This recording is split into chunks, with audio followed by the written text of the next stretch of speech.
Mary had a little lamb. The fault. We believe that all men are created equal. To the magnificent mosaic that is America. From radio beacon to radio beacon. I have a dream today. Change has come to America. Believe it.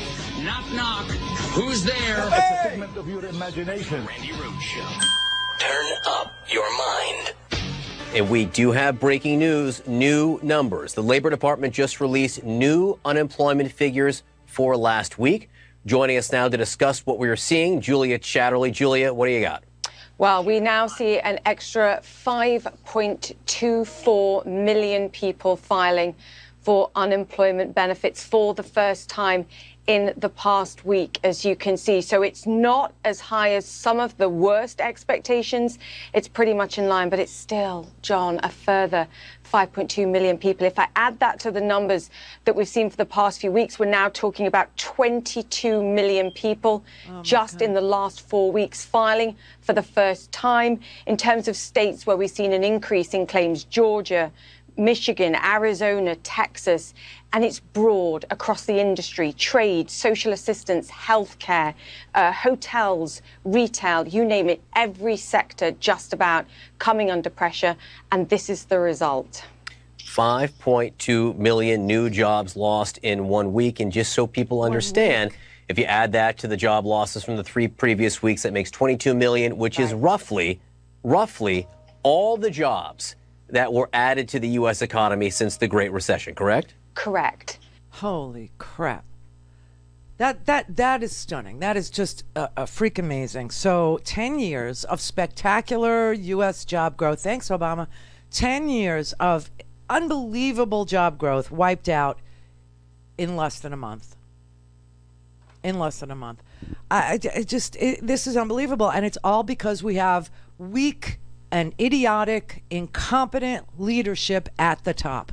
You know, you've got governors, you've got business leaders. They're all calling Idiot Boy. They're all calling Twitler and telling him, ramp up the testing. States cannot possibly compete now against each other for reagents, to buy swabs from China, to buy, vials, to buy vial stoppers, to buy, pipettes, right? Those are the long things you see that, pick up the samples and put it into the tubes.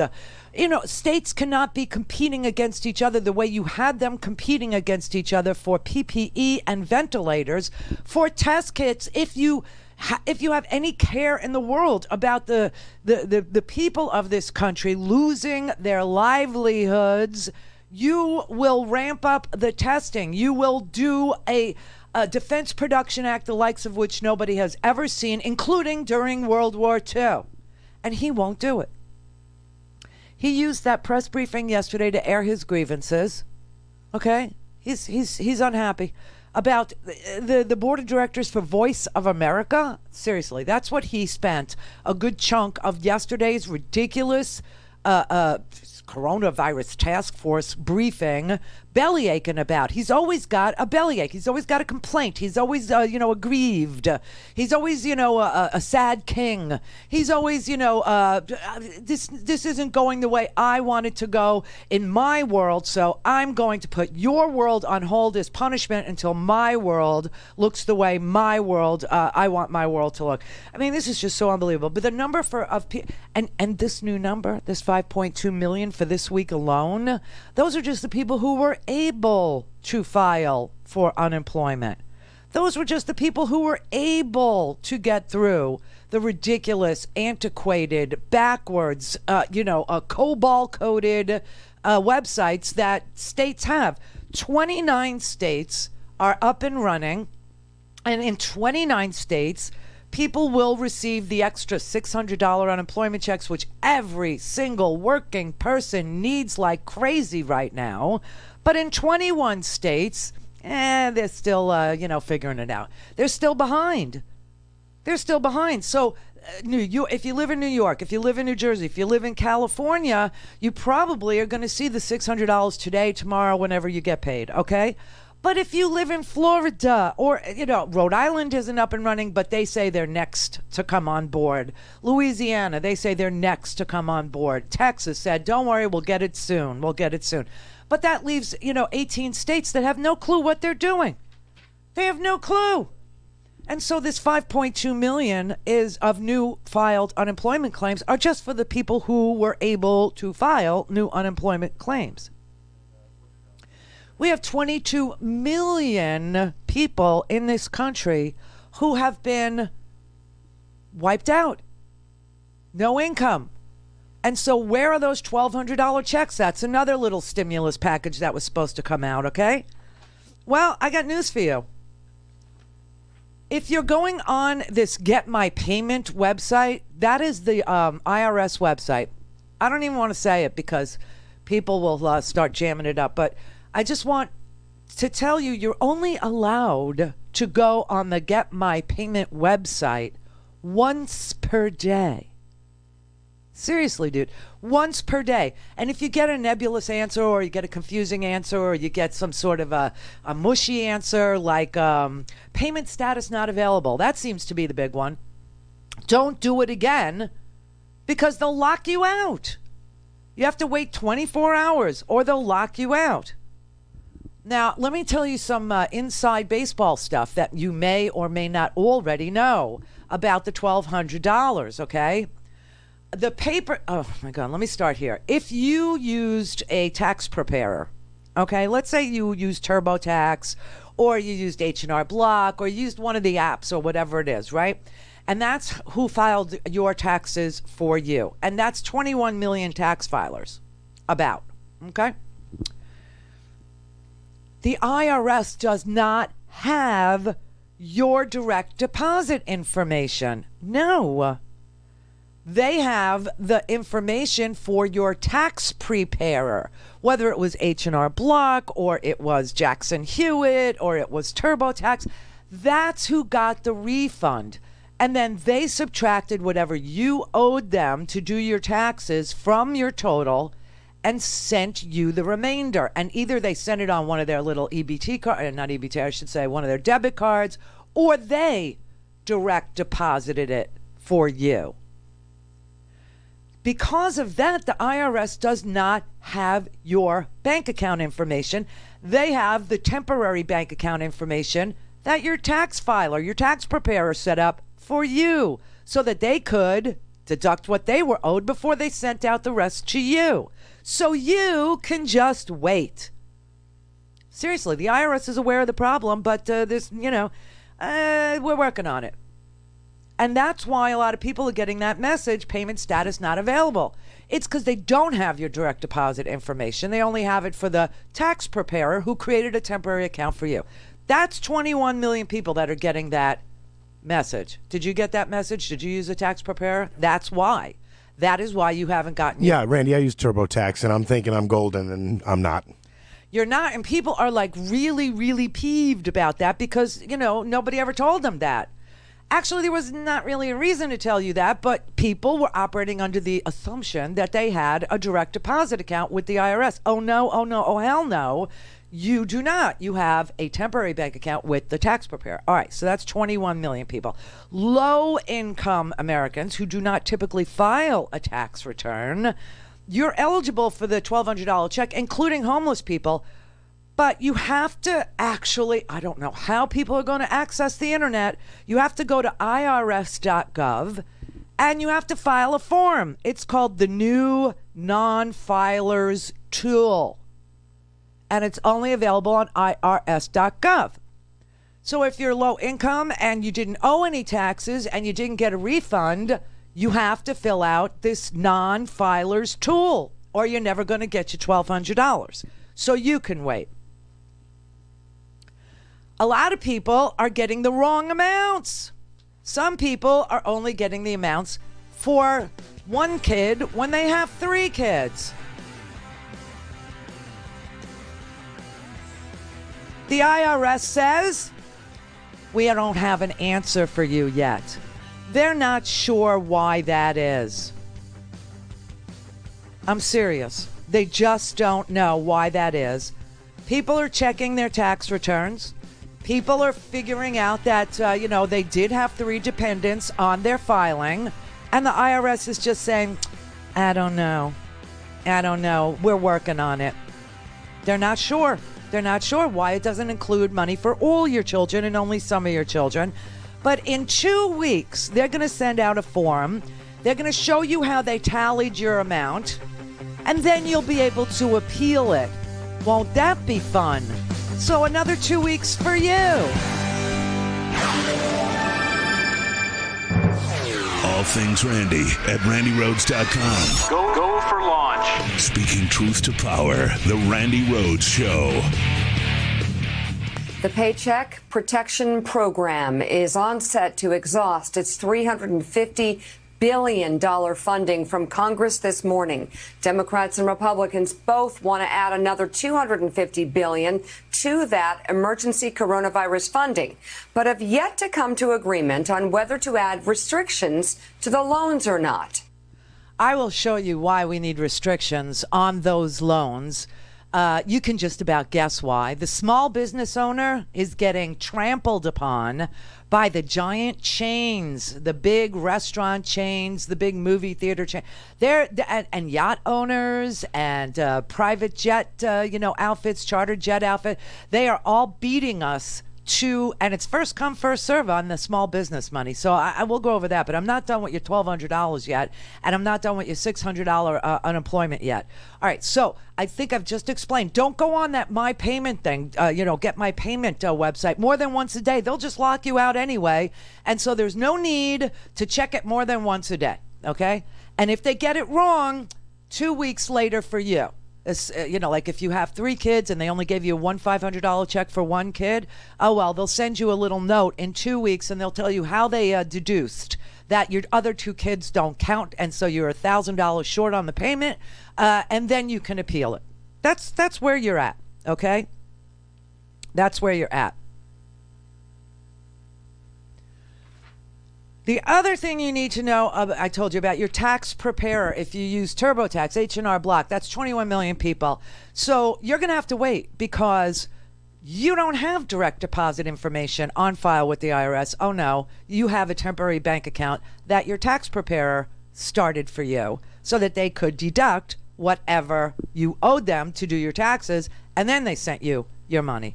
All right, here's some other reasons why you're not eligible.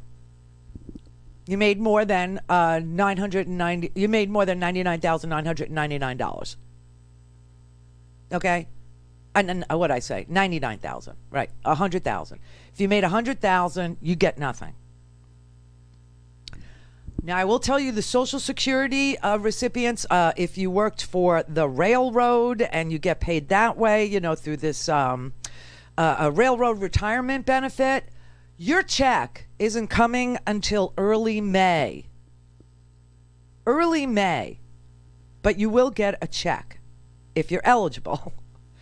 SSI, Social Security, the automatic payments will go out no later than early May, they said. Early May. Can you believe that? If you have children under 17...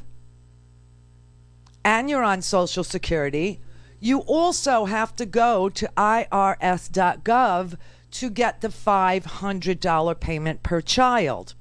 You're going to need a Social Security number, or if your child was adopted, there's different rules for you.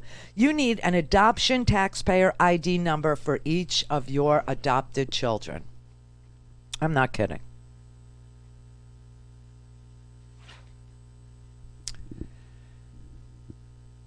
If you make more than one attempt per day, they will lock you out of the system. Now, if you have not filed because you didn't owe any money to the IRS, you can't move forward.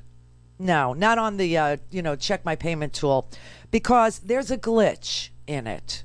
Now, remember when Donald Trump stood up there and he mocked that, his website's going to be able to run it, because not like other websites, not, of course, referring to the affordable health care thing. Yeah, well, there's a glitch in this system, too. If you didn't owe any money to the IRS and did not receive a refund for 2018 or 19, Typing in 0 when they ask you how much you made or how much, your adjusted gross income was, typing in a 0 will not work. There is no alternative answer offered if you don't owe tax and you didn't get a refund. All that will happen is the form will return with an error. You can, try and, trick it if you think that you can say yes instead of no, I didn't pay any taxes, and no, I didn't owe any taxes, and no, I didn't get a refund. You can say yes, and it'll still say error again. So that's the status of the $1,200. The $600 in unemployment, some states, like I said, California, New York, and New Jersey, you should start seeing that. 21 states, not a chance. So good luck to you. Good luck to you. And then if you did the Paycheck Protection Program, if you are a small business, let me just tell you that America's professed love for the small business owner, is bullcrap. It's bullcrap. This thing was set up so people could people with 650 employees, and it's supposed to be for, when I saw that, small businesses with less than 20 employees or less than 50 employees were being lumped in with businesses with up to 500 employees, I sort of kind of knew that this was not going to be something that little businesses like ours would actually get paid through. I kind of knew. Because, talk is cheap and stuff. So here's what happened. While most of us are in serious, serious danger of closing for good as a result of this crisis, because some of us can only go a month, and others of us can go 4 months, and some people can't go 2 months, and some people are good this month, but they won't be good starting May 1st, right? The big, giant chains of restaurants and things like that, law firms, they also put in for this paycheck protection, money.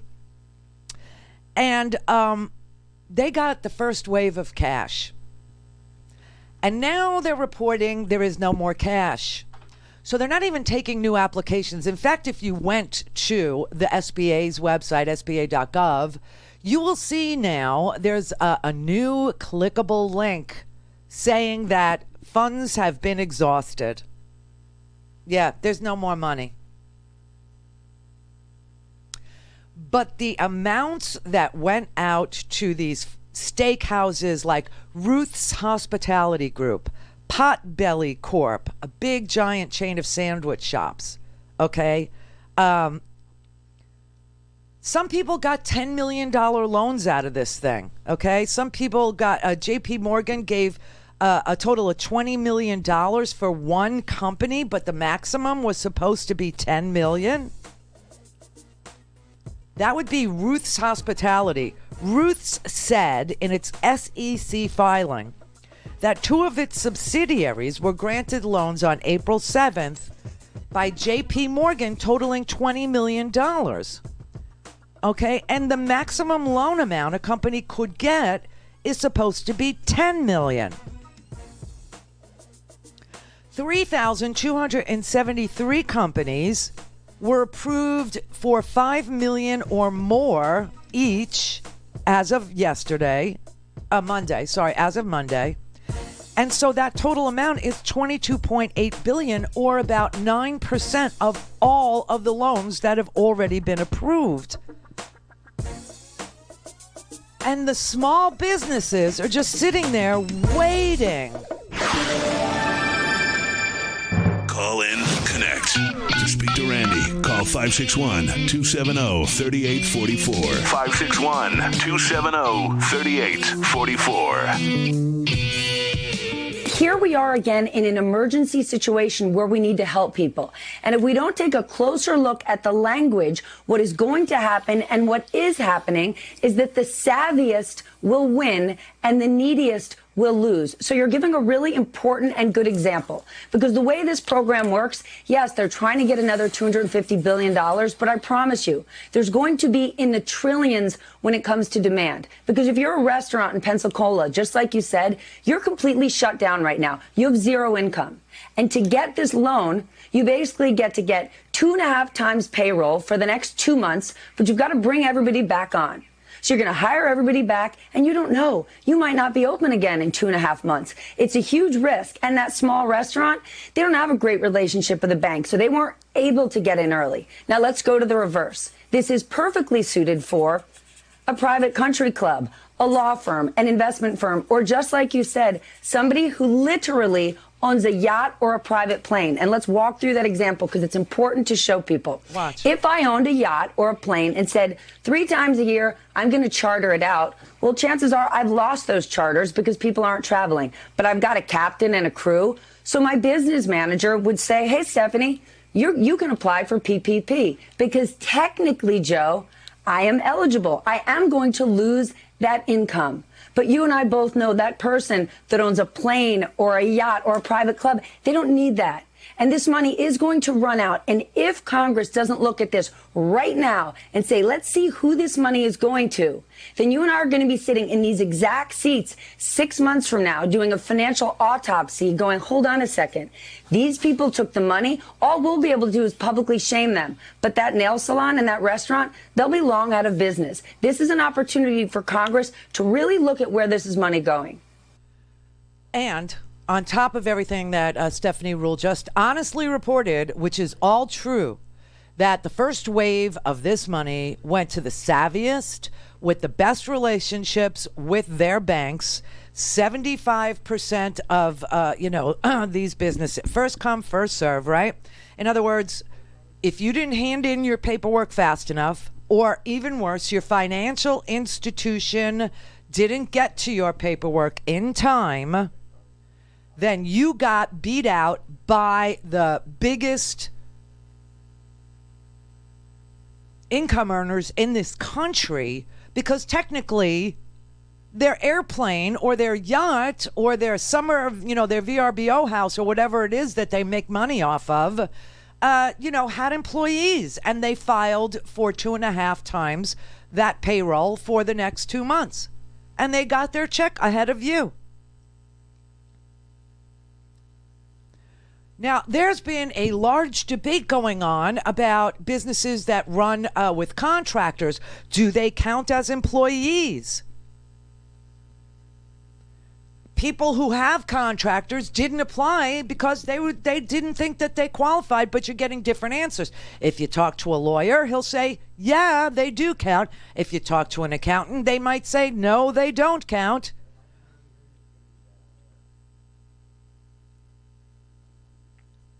But the largest businesses have taken advantage of what is a slush fund for them, because the Congressional Oversight Commission, I should say, they set up a commission. Remember, Donald Trump had a signing statement where he didn't want an inspector general. He didn't want anybody to oversee this. Remember? So what it did was it set up this oversight commission. And this oversight commission literally is comprised of one staffer with no colleagues, no desk, no office, no staff.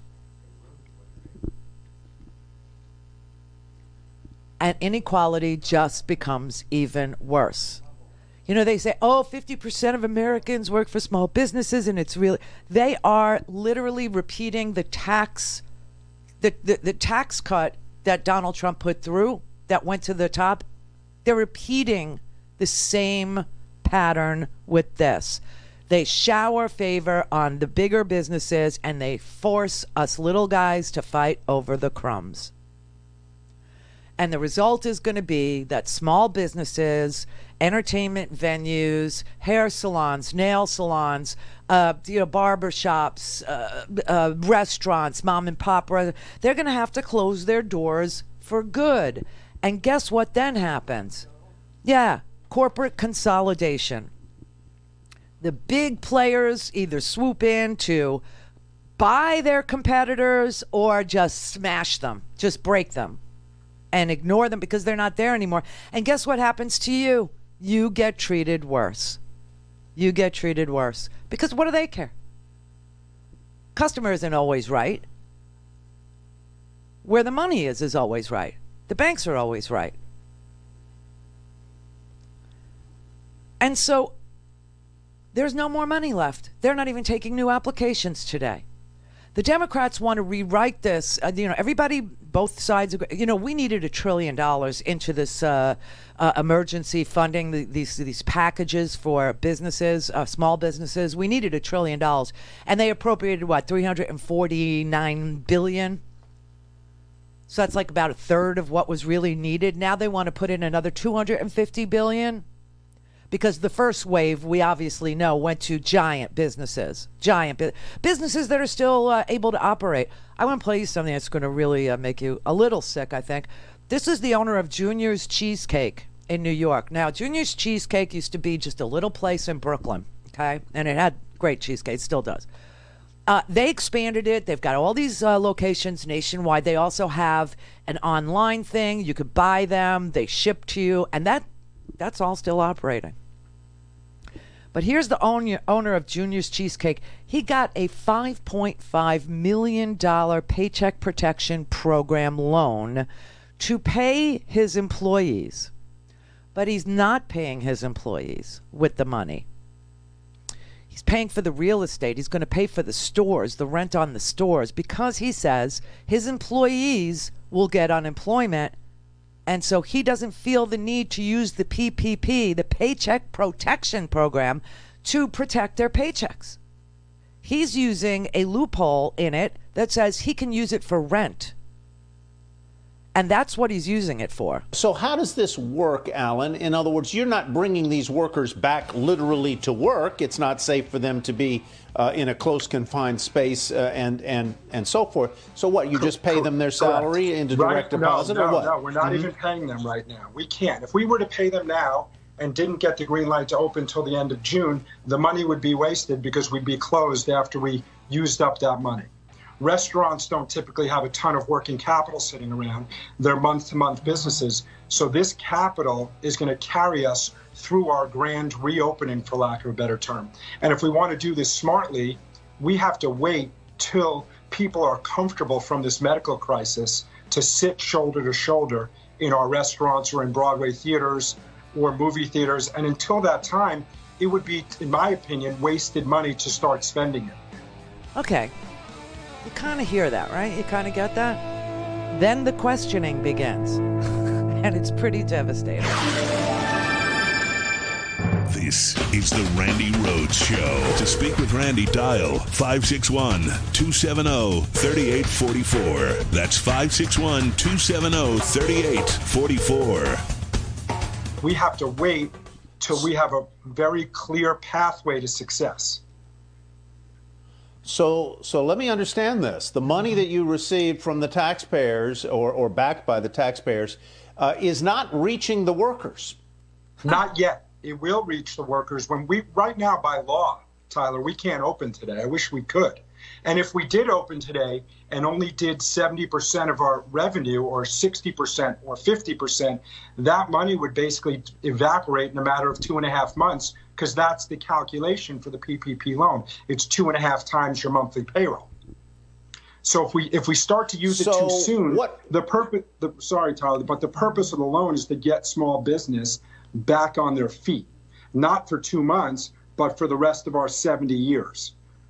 So that's what we're hoping to accomplish here.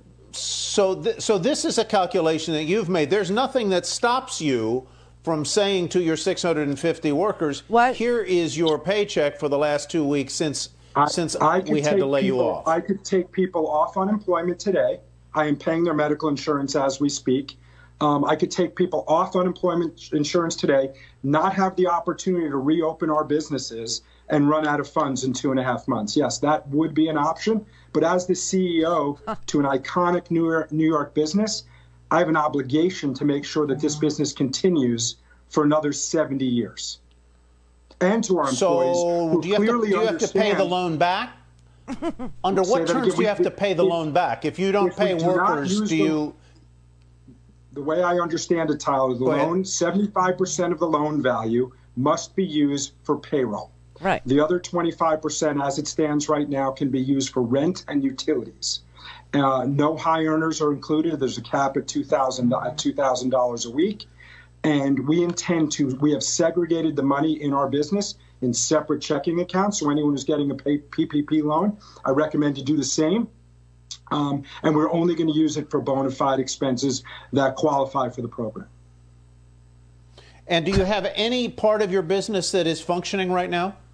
I do. I'm fortunate that our wholesale business and our direct-to-consumer business, which are housed in our baking facility in Burlington, New Jersey, are still operating. Direct-to-consumer business is obviously quite strong now because people are interested in food purchased to their home. People's birthdays are happening. Easter just happened. Mother's Day is coming up, so we're fortunate that. And our supermarket business is obviously very strong right now. Oh, my God.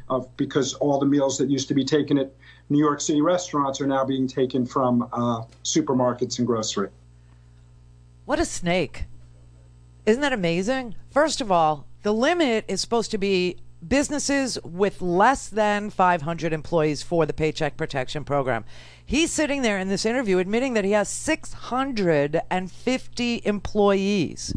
He's also sitting there admitting that his business continues, that instead of sending the cheesecakes to restaurants, he's sending them to grocery stores. Their online business continues, and people are still buying these and having them delivered to their homes, and his baking facility is still up and running, and people are in the kitchen baking these cheesecakes for Junior's Cheesecake.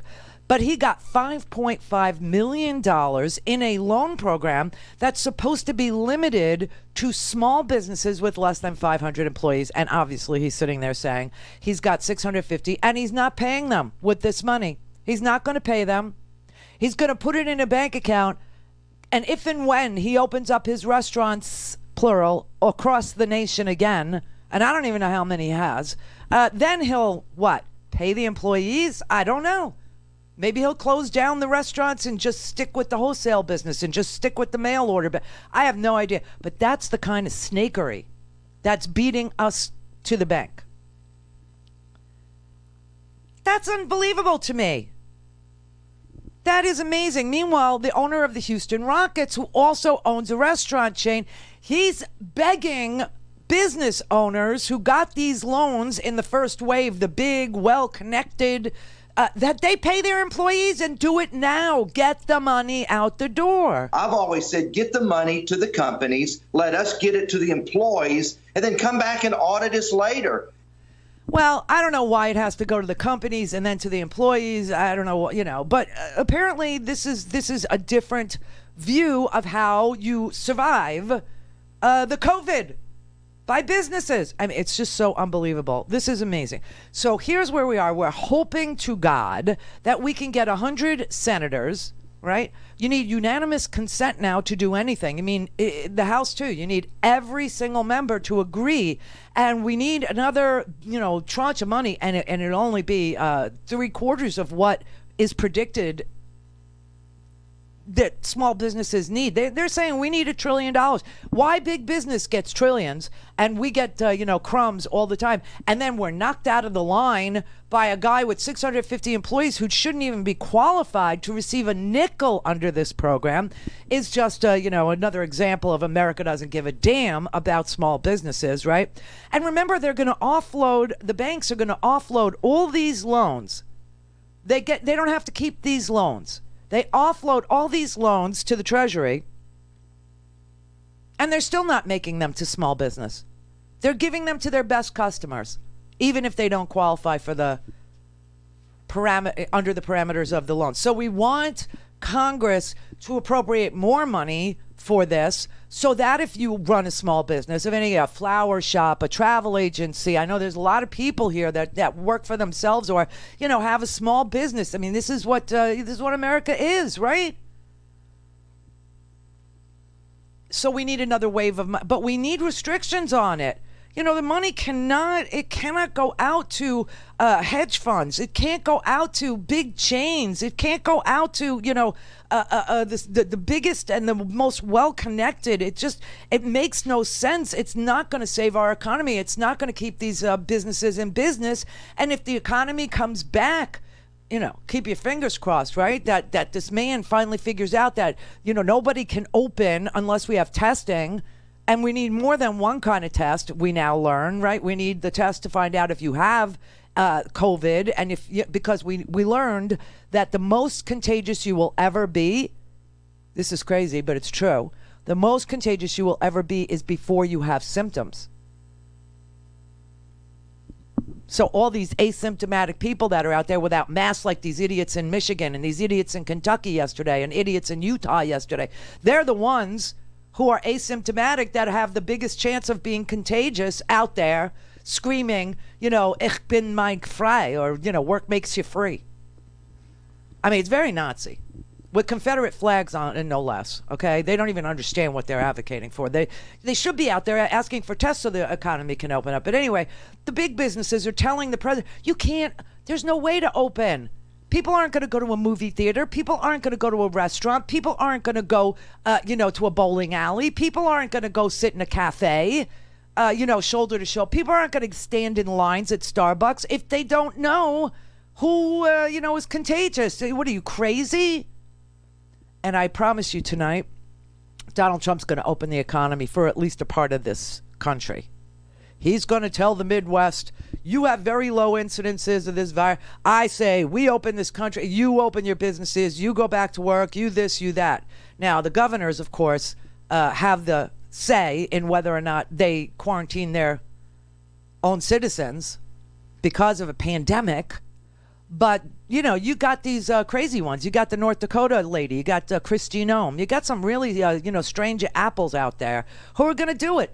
And Fox News is going to tell those people that they need to risk dying.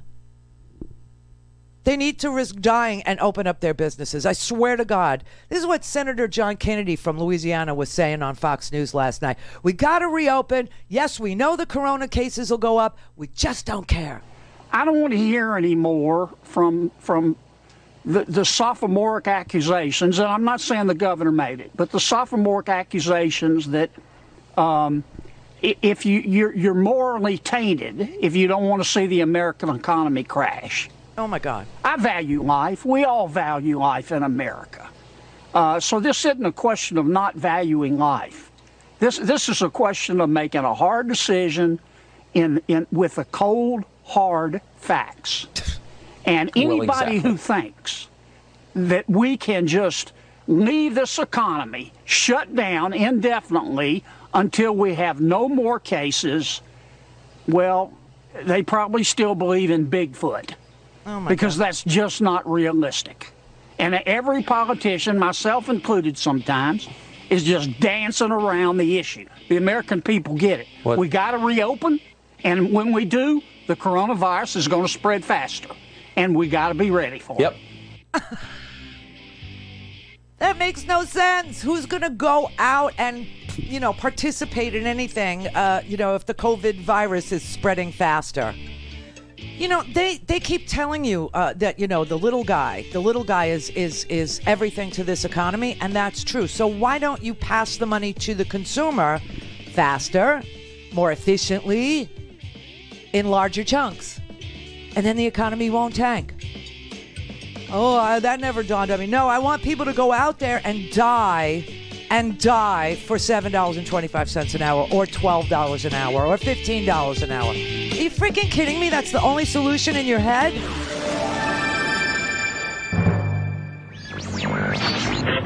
Mary had a little man. The fault. It was over a month ago that... To the magnificent mosaic that is America. From radio beacon to radio beacon. I have a dream today. Change has come to America. Believe it. Knock, knock. Who's there? It's a figment of your imagination. Randi Rhodes Show. Turn up your mind. It was over a month ago that Vice President Pence announced that by the end of that week, by mid-March, there would be 4 million tests in America. It's more than a month after that announcement. We still haven't done 4 million tests total as an entire country. Today, Politico.com has a good story summing up some of the data that we've been watching with dismay for the past week or so, which is that testing in the United States is not only not good, it's getting worse. Look, This is data from the American Clinical Laboratory Association, which does the vast majority of all coronavirus testing in the United States. They do like 2/3 of the testing. Look, since the first week of April, their test numbers are actually down. Right? You hear all this happy talk about how we're going to reopen the country and what we need to have in place to reopen things. I mean, if we are seriously going to even approach talking about responsibly opening anything back up, our test numbers ought to be skyrocketing right now. They've been terrible in the past. They ought to be going through the roof right now if we're even going to approach the question of opening anything back up, right? You know that testing has been bad from day one. But the federal government's response on this specific, salient, seminal thing, it's getting worse over time, not better. The lack of a national testing strategy has been a day one debacle in this crisis. But I think it's important to realize that despite whatever happy talk you have been hearing about, and despite all the discussion about how important it is, when you look at what they're actually doing, the number of tests performed in America is dropping. Don't pay attention to what they are saying. Look at what they are doing. America's performance in terms of getting coronavirus testing made available to the American people is bad and getting worse by the day. Because talk is cheap, and so is your life. According to them, you're just people. You should get out there and work because people, will make more. We'll make more. Who needs you? But it's true. It's true. Testing is getting worse, not better. Worse, not better. Senate Democrats have released a $30 billion plan for building up fast, free testing in every community because business leaders who participated in a conference call with Twitler told him that this economy cannot and will not be able to rebound unless and until everyone is tested. The more testing, the more open the economy can be. States do not have the capacity to do this on their own because everything has to be bought. And it has to be bought outside America. That's sick. That's sad. That is what happened to our country. We don't make any of these things. If we've done exactly 3,262,921 tests in this country. There are 325 million people. That's 100 days of at the same pace. 100 days. See what I mean? And that would just be the first round of tests, and that would just be the people who were either positive or negative on the day of that test. That's all that would tell you. That's why you need the serology test, the blood test, to see if you have an antibody in your blood, not because we know that that will protect you for a year or a week or two, but because then we would know who had it and who could possibly give plasma, who could possibly have convalescent serum. I know this is like from a movie, but that is what this president allowed to happen in this country.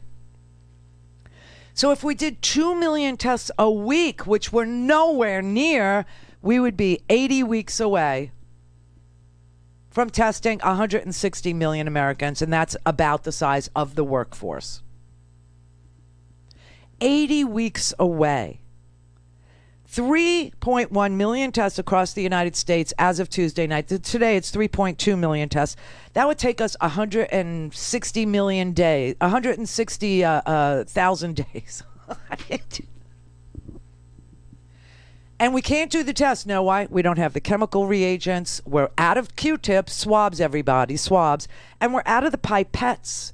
And there is a huge global demand as every country fights this pandemic. And the president, the great negotiator, doesn't seem to be able to negotiate his way out of a paper bag. He doesn't seem to be able to negotiate the purchase of reagents or the purchase of swabs. We're talking about swabs. So, yesterday Rutgers, developed a spit test, saliva test, right? But it isn't widely available. You would think the president would, help them scale up, that we would take some of these idle, businesses and, we would automate them and turn them into, places where tests could be manufactured. I don't know. His Abbott thing, remember the Abbott thing? Oh, you're going to have a test result in 10 minutes, 15 minutes. Yeah, there were 15,000 of those. Whatever happened to those? No one knows what happened to those. No one knows. They're saying the supply chain has not yet caught up. The supply chain. Now, here's what's really crazy. The labs, Quest Diagnostics, they caught up with their backlog. LabCorp, they caught up with their backlog. And the University of California, San Diego Health System, they built a whole second laboratory just to deal with the samples of COVID-19 that they were, expecting to get. They said, if we build it, they will come, right? A microbiology laboratory there. Quote, we built it and nobody has come. They are able to do 1,000 tests a day, process 1,000 tests a day. They're doing 200 to 300 per day. Quest Diagnostics said the same thing. They're one of the biggest, laboratories we have in this country. They said they could process a lot more tests than they were receiving. They are proactively reaching out to health departments, to doctors, to nursing homes, because their backlog's been cleared. They can do test results in 2 days for ordinary patients and 1 day return of a test result for a priority patient. They're sitting there doing nothing. In Nebraska, as of yesterday afternoon, 11,757 people were screened. 900 were positive. So there's 1,000 cases in Nebraska, but only 11,000 people were tested.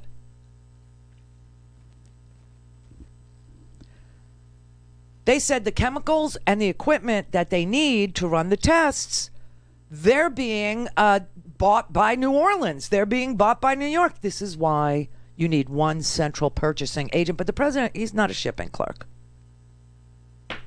Has anybody ever seen the National Guard at work? Just saying. I was a reservist for like 4 years. You know what? You know what they do? They pass out supplies. We're very used to it. It's not a big thing. In fact, it gives us joy. And they're using the National Guard in places where food shortages are everywhere to get people to drive through with contactless. This is like it's going to be in the Merriam-Webster dictionary for this year. No contact deliveries. So the National Guard has set up at food pantries a system where people drive through. There's like 2,000 people in North Texas at one food pantry. Normally, this food pantry in North Texas services about 700 people. 2,000 people showed up. And the National Guard is telling people just drive through and pop open your trunk. And they're putting the boxes of groceries in the trunk for people who need the food. And this president doesn't think that we need testing. He doesn't think that there's any way. He's just going to order that's, states like Wyoming and Montana, that they just, send all their people back to work. He wants to see them go back to work. And of course, that's going to increase the number of cases, but they don't care because we're just people and we'll make more. Meanwhile, the labs have nothing to do. All things Randi at RandiRhodes.com. Go for launch. Speaking truth to power, the Randi Rhodes Show. Here's Eva Braun, everybody. Life is filled with risks, in other words. We should all be careful and we should all be responsible, but the government cannot, nor it really should try to eliminate all risks associated with COVID-19 any more than it could with the H1N1 or the swine flu. When we step out of the door, when we walk onto the streets, we enter a building, we get into a car, get on a bike, there are always relative risks. But But the damage to millions and millions of lives, including children's lives, and our basic freedoms during the shutdown, that's also very real. And for many, it has been absolutely devastating. Many are willing to take the risk of contracting the virus. We've seen that in the polling, frankly, what they rate as more worrisome to them. And they would risk this in order to preserve their way of life. Oh my God, the Trump viewers, the Fox News is a vowel movement away from what it does to the news, is telling their people they have to work will set you free. This is very Nazi. It truly is. I mean, they're really many of our viewers are willing to take the risk. Your viewers are older. Your viewers are getting checks in the mail for the most part. Your viewers are over 65, Lala. And are you isolated or are you in the studio? Are you out there risking your life, or are you broadcasting from your home? Are you broadcasting from your, lavish luxury apartment? Or your Long Island retreat? Something tells me she's not in the studio risking her life. I mean, these people are endlessly telling people work will make you free. Work will make you free. This is Nazi messaging. Let me tell you something. You don't have the right to be out there knowing there is a pandemic in this world and that you could have it, teaching children in a school setting.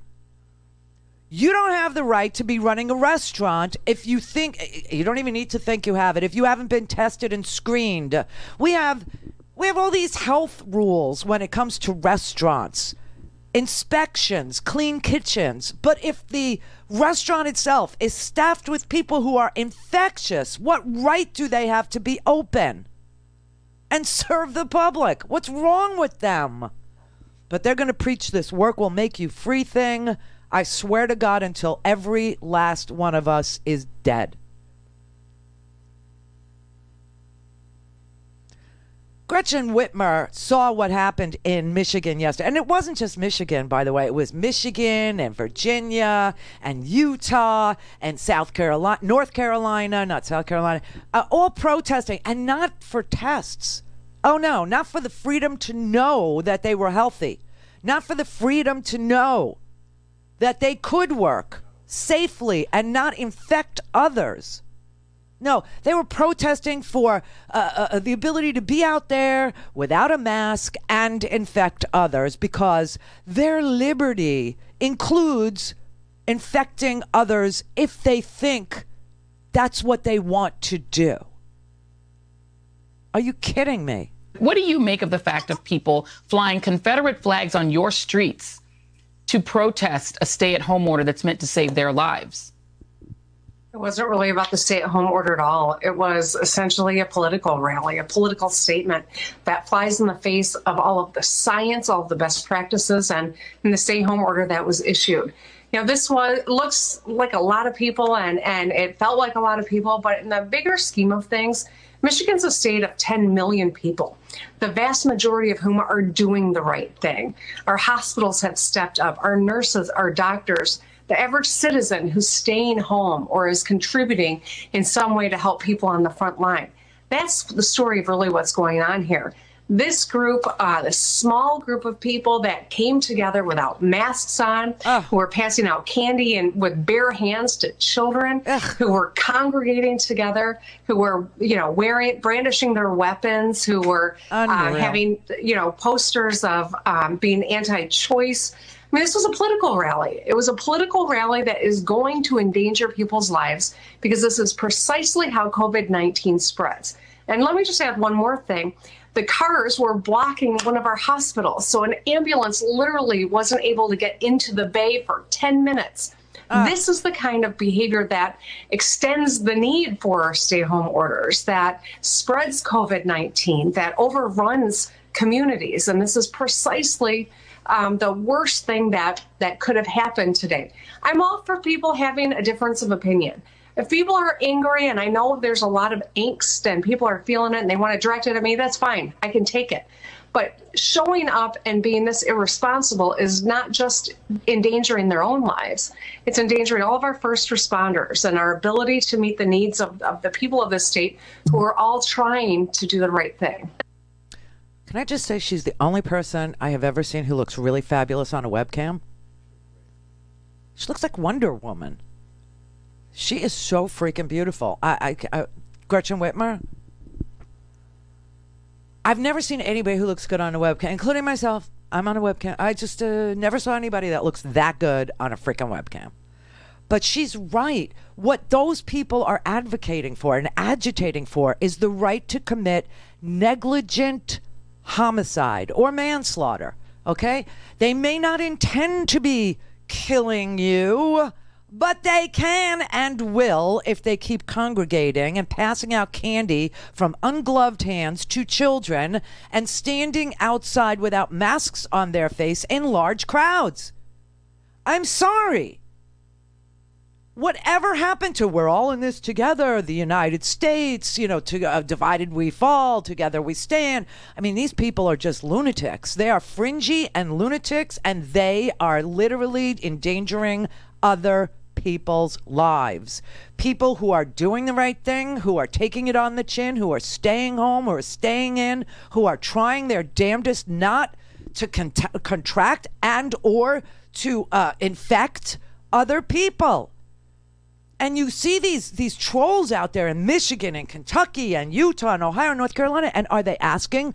I mean, if they were out there saying, we need tests, we want to go back to work, get us testing so we can do it in a sane way where we're not negligently committing homicide, you could be down with them even if they were armed. I don't know why you need to be armed at a virus protest. Are you going to shoot the virus? I don't know why you need a Confederate flag, especially Michigan. Didn't I show you Potter's Field in New York? We have freaking prisons for the Confederate soldiers that we in the North captured. We would put those guys in prison. No, Trump wants another civil war, but it's not going to be the North and the South. Sorry, it's just not. It's going to be the East and the West against the Middle. And, you landlocked people, I don't know. Good luck to you. Because these supplies, they're going to come in by boat. Yeah, the supplies, they're coming from overseas. You know what that means? Over the sea. And the international flights that may happen with supply, they'll be coming over the sea as well and landing on the East Coast and the West Coast. Clear. Call in, connect. To speak to Randi, call 561-270-3844. 561-270-3844. Some of the scientists and doctors say that there could be other strains later on. This can come back in the fall in a limited way. This is COVID-19, not COVID-1, folks. And so you would think the people charged with the World Health Organization facts and figures would be on top of that. That this is just a pause right now. So there's an investigation, examination to what happened, but people should know the facts. We paid over $830 million over the last 2 years. China paid 10% of that. Okay. People should know the facts. That was Kellyanne Conway, Eva Braun's evil sister, and she's telling people who watch this propaganda network that the reason the name of this unbelievable contagion is called COVID-19 is because it's the 19th mutation of the COVID virus. The reason why it's called COVID-19 is because it was discovered in 2019. Not because it's the 19th mutation of a COVID virus or a coronavirus or any other such thing that she has in her bleach blonde head. I can't believe they sit there and lie like that. And you know what? If she doesn't know the difference, if she really doesn't understand why it's named COVID-19 because it was discovered in 2019, then she needs to resign and stop telling the American people anything about anything that affects their lives. No wonder people are out of there. Oh, this is the 19th mutation. They should have known. And blah, blah, blah. Who is they? And what are you talking about? And no, it's not COVID-19 because it's the 19th iteration of a virus. It was discovered in 2019. That's what. Oh, my God. You know, I sit there and I watch this stuff and I wonder, how can people be so stupid when their own lives are on the line? And the answer is pretty self-explanatory. It's a death cult. And, of course, there's this whole notion that I won't get it. Somebody less than me will. And I don't care about them because that's the United States. That's the can-do spirit. That's what Rosie the Riveter stood for. It wasn't we can do it. It's I can skirt it.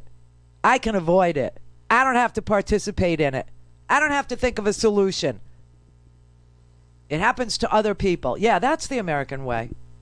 It happens to others, not to me. It happens to other people. And who cares about those people? They'll just make more.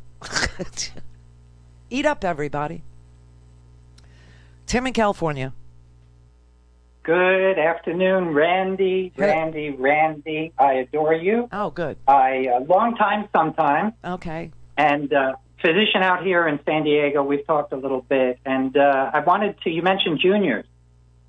My contract physician was in Brooklyn for 4 months the end of last year. Ah. At one of the hospitals there that actually was quite reported on. And so there's a bunch of stuff. I don't know what you want to talk about, but, you mentioned juniors, and I haven't spent a lot of time in Brooklyn in a few years. I grew up in Long Island. I'm currently in San Diego. And juniors is known for their cheesecake and very comforting place to go when you're finishing call at midnight or something. And so, but you sound unhappy with them because they got money from the government. And I am unhappy that you can't get money from the government, but none of us can. So no, what I'm saying to you is that this man, Alan there, who's the CEO of Juniors, he actually said on the TV that he has 650 employees. Now, this Paycheck Protection Program is for businesses with less than 500 employees. So why did he get $5.5 million? Because he's going to go out of business otherwise. He is? And it's That's news it's a to landmark, me. Right? So, excuse me? That's news to me. He's got a hell of an online business. He's got a hell of a wholesale business. I don't know. No. The bakery is still open, and that's what Junior's Cheesecake is all about, is baking those damn cheesecakes. Good point. So I don't understand why a guy with 650 employees who refuses to pay the employees with the paycheck protection money qualified for a program that is supposed to only give money to people with less than 500 employees, and it's to pay them so that they don't leave the company. Yeah. It makes no sense to me. So we find out the true purpose of these programs, just like we found out in 2008. And I am an independent physician, and I was working there in another state 2 months ago. I'm pretty sure I got this virus. I'm pretty sure I got it too. Yeah, and the only thing I didn't have was a fever for various reasons, but so that's a whole nother place to go. Is who is it that's taking care of the patients in the hospital is a point I would bring up. Well, so this is the thing with the opening up of the country. Okay, this opening thing, as if the president could open or close any state. I don't even understand it. But the irresponsible thing is to tell people that they don't need to get tested before they go work. That's ridiculous. Even the Mercy. You have the Mercy right there. There's 115 people on the Mercy who tested positive for COVID, and they're not even treating COVID patients. Can we go a little bit there? I want to try to ease your pain, not make you feel worse. But they're doing what is called a PCR test. You've talked about it a number of times. The PCR test tests for fragments of the virus. I know what it does. And it's a molecular you test. Described it. Yeah, I know what it is. But it does not necessarily. It may not I'm a physician, and we're not talking about this, but the other test that we don't have is the antibody test, which you've also talked about. Right, so why are you saying I'm not talking about it? I'm sorry? Why did you say I'm not talking about it? You are talking about it. Oh. I am saying you are. I'm congratulating you because no one else was until maybe yesterday. Yeah. And you always are like a month ahead. So you're a gem. I would love to hug you. My parents grew up in Brooklyn. I don't know if that's why I really like you so much, but also you're super smart and you do your homework and you're my hero because when you're not around, when you're not available, we have problems. And so I just want you to know we appreciate you. Well, thank you. I come to work every single day, every day. I just keep on going, I am probably going to die in this chair. That's, and Cuomo, Chris Cuomo, he's in Howard Beale territory. You understand? It's almost like we're watching him. I don't know if you remember the whole first premise of the movie Network was that Howard Beale had it with what he did because people started to think that their lives were an illusion and the people on the TV were real. It's like people believe that, Trump is real and they're an illusion, right? And he just yelled out that it was all bull crap and decided that he was going to get a 30 share, okay, which is ratings talk, by announcing a date and time certain where he was going to kill himself on live TV. And the network refused to pull him off the air or stop him from doing it because it was a ratings getter. It was an amazing thing. And every night when I tune in and I see Chris Cuomo in his basement, I can't stop thinking about Howard Beale. This is the Randi Rhodes Show. To speak with Randi, dial 561-270-3844. That's 561-270-3844. Here's the co-founder of Home Depot, Bernie Marcus. The government had to do what they did. I think that Trump did exactly what he had to do. He did it. I think he didn't do it early enough, but he didn't know. Remember, he was involved with this impeachment nonsense that went on and on and on. Right. The whole world was involved with that. But he did act when he had to act. He should have acted earlier, but I can't do it because... Fox News, everybody. Fox News. Unbelievable. All right. Joe in New York. Hi, Randi. Hey. Hi, Randi. Hiya. Thanks for taking my call. I'm kind of disappointed.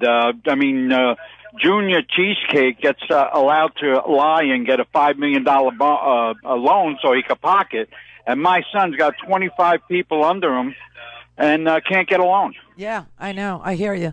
The first wave of this money, the big tranche of money, it went to the best connected, most bank affiliate, where the bank prefer customers and blah blah blah. I cannot even believe the greed in this country is so out of control that a program that was meant to help guys like your son, 25 employees, 20 employees, 10, 5, hair salons, nail salons, it went to people with 650 employees. I'm telling you, when I saw the number, when I saw that they were going to make these loans up to $10 million to companies with 500 employees, I thought, okay, people who have 3 employees or 2 employees or people who have 5 contractors, right? They can't even, afford to have people full time.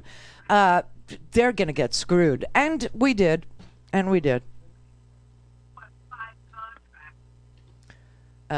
Brian in New Mexico. Hello. How are you doing, Randi? Hey. Hey, I just want to talk to you about, the pandemic it's crazy, but, we have,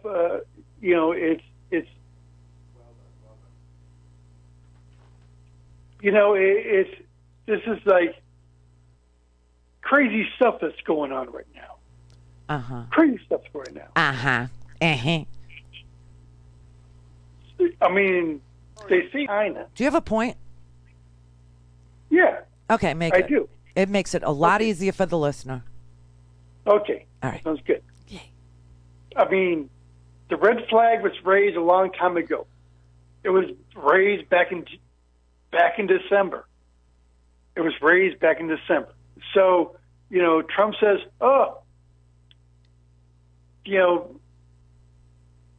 what are you smoking, snorting, drinking, shooting? What are you doing over there? Right. It's you're in house arrest. So this is what you have to do. I get you. I just want to tell you right now, drinking makes it worse. I'm a cigarette smoker. I'm going to die if I get it. I understand.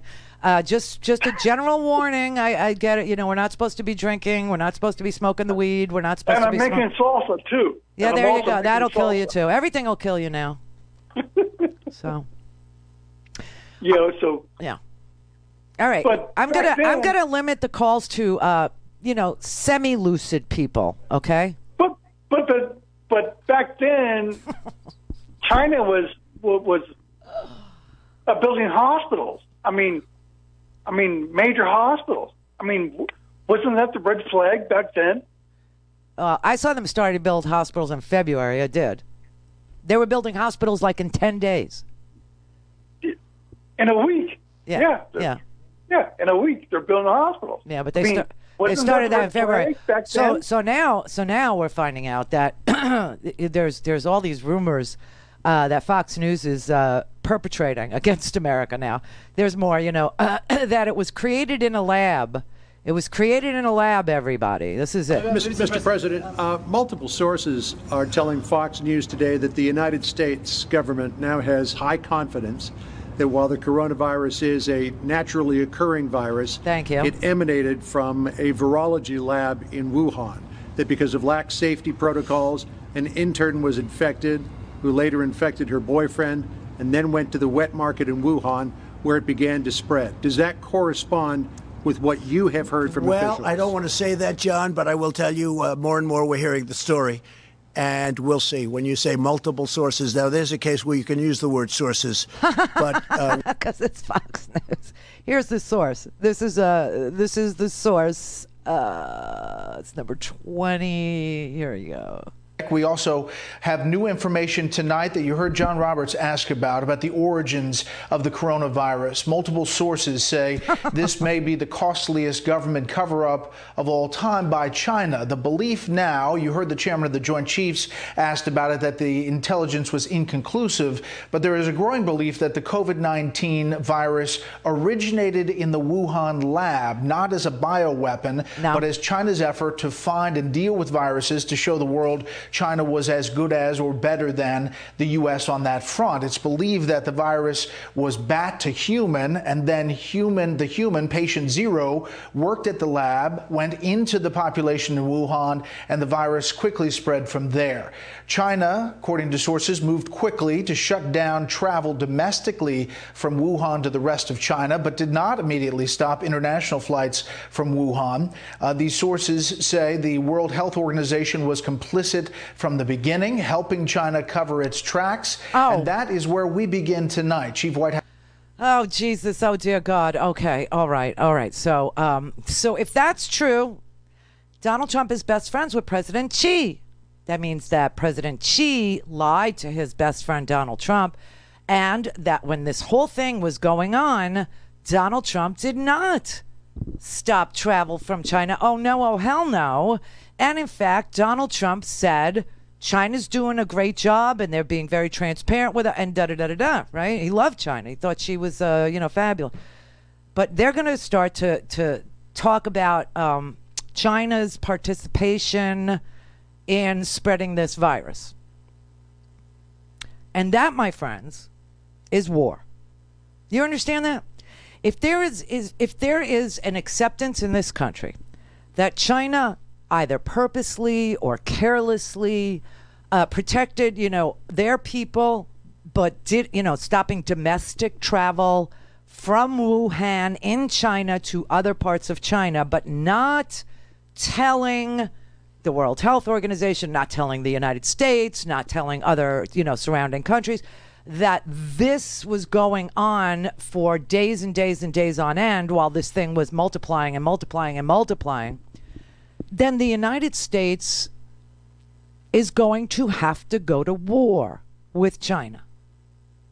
You understand that, right? So that's 1 billion people, with a very advanced military and all the supplies in the world. Obviously, we don't have pipettes. We don't have swabs. See what I mean? So to what end do they want the American people to suddenly believe that China did this to us? I have heard conspiracy theories that it's lab created. Every science magazine from magazines, the Lancet, the American Medical Journal, the Scientist magazine, American Scientist, all that. No, it's not lab created. They could tell by the molecular structure of the virus that it was not manipulated by man, that it was naturally occurring in nature, right? Okay, so take that off the table, that they did it on purpose. Now you have to believe that they covered it up and allowed Americans and allowed Europeans and allowed Italy and allowed, the UK and even the Prime Minister of the UK to contract it. That would be World War III. So I'd be very careful what you peddle on Fox News. I'd be very, very careful. Jose in Ohio. Hi, how's it going? All right. I was just watching your show, and I saw the little bit from the blonde lady that said, work sets you free, right? Yes. And I'm trying to learn German these days, so my translation is, Arbeit machen ihr frei. Work makes you free. Ich bin macht frei. Machen? Macht. M-A-C-H-T. Macht. Makes. Macht. Yes. Frei. Free. Yeah. I'm learning German. Yes. Ich bin Berliner. Oh my God. So people are learning languages and baking banana bread apparently and watching Ozark. Right? Brett, you watching Ozark? I wish I could love TV. I wish I could. But me, I'm just going to Corona in this chair. That's what I'll do. Me and Chris Cuomo.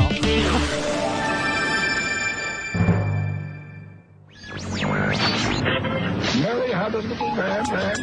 The fault. We believe that all men are created equal. To the magnificent mosaic that is America. From radio beacon to radio beacon.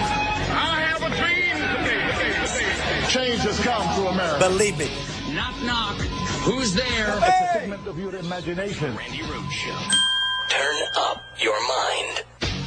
With no start date, his three-step plan outlines an effort to gradually restart the economy, beginning in areas least affected by the coronavirus pandemic. We took the greatest economy in the history of the world and we closed it in order to win this war. And we're in the process of winning it now. We are not opening all at once, but one careful step at a time. In phase one, a soft reopening of parts of the United States. For example, while the vulnerable still shelter in place, working from home will still be encouraged, but some Americans can slowly begin to go back to their offices. And businesses like restaurants and gyms could open using strict safety measures, but no large gatherings. Phase two will relax some social distancing efforts, like opening schools and allowing elective surgeries and non-essential travel again. For phase three, normal life resumes as much as possible. No staffing restrictions at work, and big sporting and entertainment venues will be back in business again with limited restrictions. Those most vulnerable asked to still practice social distancing while they're in public spaces. Not every state, not every region is going to do it at the same time. Sooner or later, we will get to the point, hopefully sooner, with safety as the most important thing, to a point where we can get back to some form of normality. But before states begin the path toward lifting restrictions, the guidelines suggest they have a decrease of coronavirus cases across a 2-week period. a return of pre-crisis hospital conditions, and an adequate supply of personal protective equipment for healthcare workers, and have the ability to set up safe and efficient screening sites. The criteria that the federal government has recommended are fairly strict, and that's to give states really the time to really set up exactly how they're going to contact trace with the CDC in the background as supporting. While unveiling the plans in a phone call with governors, a source familiar with the conversation said the president told them, "You were going to call your own shots." Oh! You're on your own, everybody. You're on your own. We have the most pathetic leader in the history of leaders. Unfreaking believable. All right. So what Trump did yesterday was he created the appearance that he's doing something while doing nothing. That is just so Trump. He's the laziest. This is why he calls people sleepy and lazy, because he's sleepy and lazy. This man does not want to work. He doesn't want to use the Defense Production Act to get testing done, to raise the number of tests that are available, to get the reagents, to get... America is literally out of Q-tips, and every time I hear that, every time I hear people say, we just don't have swabs. I'm like, here, take my Q-tip, go in my face, in my nose, just test me, please, for God's sake, for the love of Pete, heavens to Murgatroyd, my goodness gracious, test me, please. So he's saying, okay, we'll have a staggered opening with no timeline at all, and not mentioning any states where data is guiding the staggered opening. I'll tell you, you're going to have more staggering than opening is what you're going to have. You're going to, we're going to stagger back to normal. You'll have a lot more staggering than normal. I don't know where normal is. The Midwest is just now starting to erupt. The Governor Whitmer is like, please stop going out in large groups protesting because, quite frankly, that is the reason why you have to stay at home. You're making it worse. They did it in Minnesota today, too. Look at this. This is so unbelievable. I mean, you got these large crowds on the streets in Minnesota outside of Governor... I can't believe your governor. I never knew this, that your governor's name, I had to look it up today, was Tim Walz. Mr. Waltz is your governor? Waltz? Cartoon. Anybody? Godfather? Anybody? Yeah, it was Herman Waltz. Waltz pictures. That's who woke up with the horse head. Which is what we're going to be eating because all the beef plants are closing down. We're going to have to eat horse head. But Mr. Waltz is your governor, and he's like, please just stay the freak home. They're outside of Mr. Waltz's house. Outside of his house. What, does Johnny Fontaine need to roll in a movie? Why are they there? No masks, no nothing. Look at this. This is the nice state. So as you look at this, you'll notice there are no Confederate flags. All right. Yay, Minnesota. But look at these people. There's no masks. There's no nothing. There's just people standing around shoulder to shoulder protesting a pandemic. How do you do that? Could we talk about sacrifice? Could we please? Because this is like the opposite of Rosie the Riveter, okay? Remember her? Tough girl. Tough broad. Good-looking woman. Muscles. Tough. Badass. Remember her? We can do it. We can do it. Is it how I imagine her to sound? You could put any voice in her head that you'd like. But I mean, honestly, people in Maryland won't wear a mask. And there was a guy, this is in the newspaper today, Petula Dvorak wrote a column about what she said. And she said she was in rural Maryland and that there was an order given to begin wearing a face covering in stores and on public transportation. And these are the people that won't do it. You're probably the people that go, Cuomo sucks, he left the trains open. Okay? I mean, it's a question, like, why did he do it? I'm from New York. I understand that, people need the trains. It's the only way to get from here to there. Although I think they could have run buses. Just saying, with a little ventilation, windows open. Just saying. Okay, but that said, these are the people that won't wear face masks. So you had a man who was, owning a store owner, rural farm and feed store, and Petula, who wrote this column, goes and buys her pet's food there. So she went to the feed store, and there was a man standing outside who said, "Sir, you can't enter the store without a mask." It was a worker who was stationed outside of the entrance to the store. And an old man, this is what, an old man, he juts out his chin, and he puts his shoulders back, and he says, "This is America. This is America. You can't tell me what I gotta wear." Now, I don't know why I gave a guy from Maryland a Southern accent.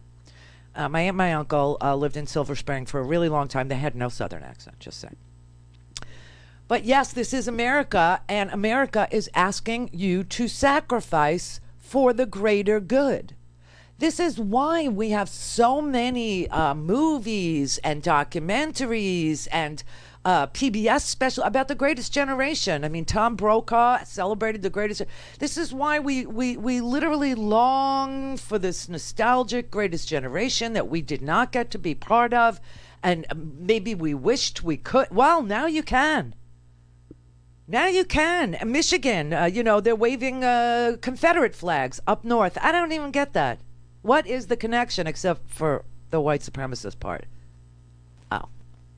I guess I just answered my own rhetorical question, is what I did there. But, they're screaming, "Lock her up" to Gretchen Whitmer, who is, fabulous. I mean, she's just superwoman. Standing there trying to protect Michiganders from their own damn selves, trying to talk reason into, and they're screaming, "Lock her up, lock her up." Don't you get sacrificing is American right now? Don't you understand that this is a time for sacrifice, and that if you are, unemployed, you're supposed to be getting your state's unemployment plus $600 on top of it? And then there's also another plan, another program, PUA, that didn't even go into effect yet. That's another $600. Be pissed off at, your state's labor department for running COBOL programs, which I believe I still know. I don't know the new ones. I don't know any of the new ones. But I mean, every one of us is being called upon now. Every single one of us, and every single one of you can be like an Uber American, and that does not mean buying lawn signs with stars and stripes on it, or wearing "Make America," fat again. I don't. What is it? What is that? I don't. That's not it. Randy at RandyRhodes.com. Go for launch. Speaking truth to power, the Randi Rhodes Show. Oh, everybody! Here's the goober of Florida.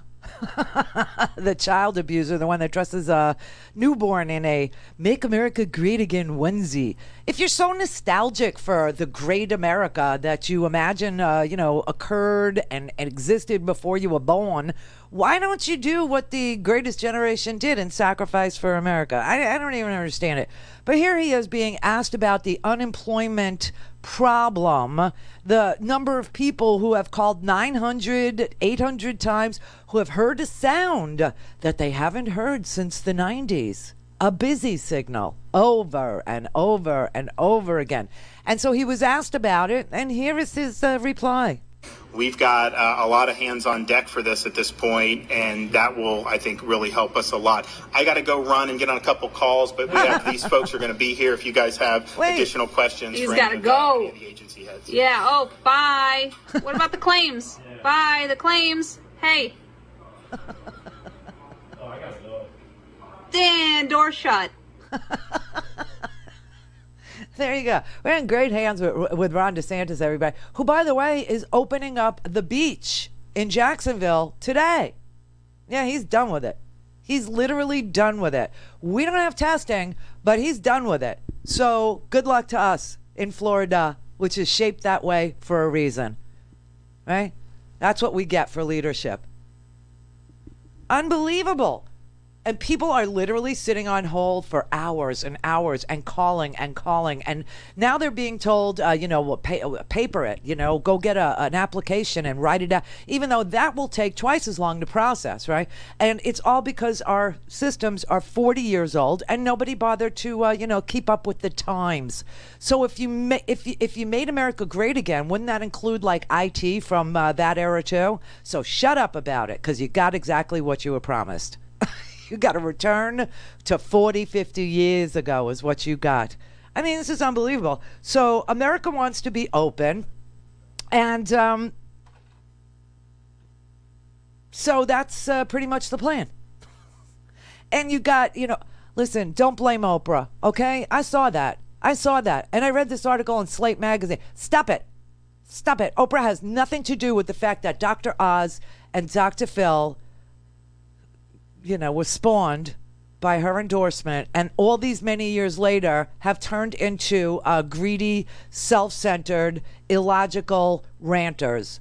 I mean, I can't explain why they're engaging America into, I don't know, not protecting itself, not defending itself, but instead exposing themselves to a contagion. I don't know. They're supposed to be doctors, but it's a little creepy. Here's Dr. Oz saying that we should open schools, because if we open schools, we would only lose about 2 to 3% of, humans is what we would lose. Let's start with things that are really critical to the nation, where we think we might be able to open without getting into a lot of trouble. I tell you, schools are a very appetizing opportunity. I just saw a nice piece in The Lancet arguing that the opening of schools may only cost us 2 to 3% in terms of total mortality. And, that's any life is a life lost. But to get every child back into a school where they're safely being educated, being fed, and making the most out of their lives with a theoretical risk on the backside, it might be a trade-off some folks would consider. Okay, wait. I thought that Fox News and those Republicans were pro-life. B, I thought they were all about homeschooling. I thought that's what their wettest dream was, to have homeschooling be the norm. And now he's sitting there saying that it's an appetizing opportunity to trade 2 to 3% dead people for opening up the schools. And appetizing, I told you they're maggots. I told you they want to eat your brain. Only a maggot feeds off of corpses. How in the hell do we even put people on the TV that say crap like that? Now, if you're somebody who lost a loved one, please be comforted by the thought that your loved one's death may have allowed for the NFL to kick off in time. Right? I mean, isn't that what we're being told here by these people? The only good thing you can say about what Dr. Oz says there is that he makes about as much sense as Dr. Phil does. Dr. Phil said, listen, everybody dies. Everybody dies. You got to go to work. 250 people a year die from poverty. And the poverty line is getting such that more and more people are going to fall below that because the economy is crashing around us. And they're doing that because people are dying from the coronavirus. I get that. But look, the fact of the matter is we have people dying.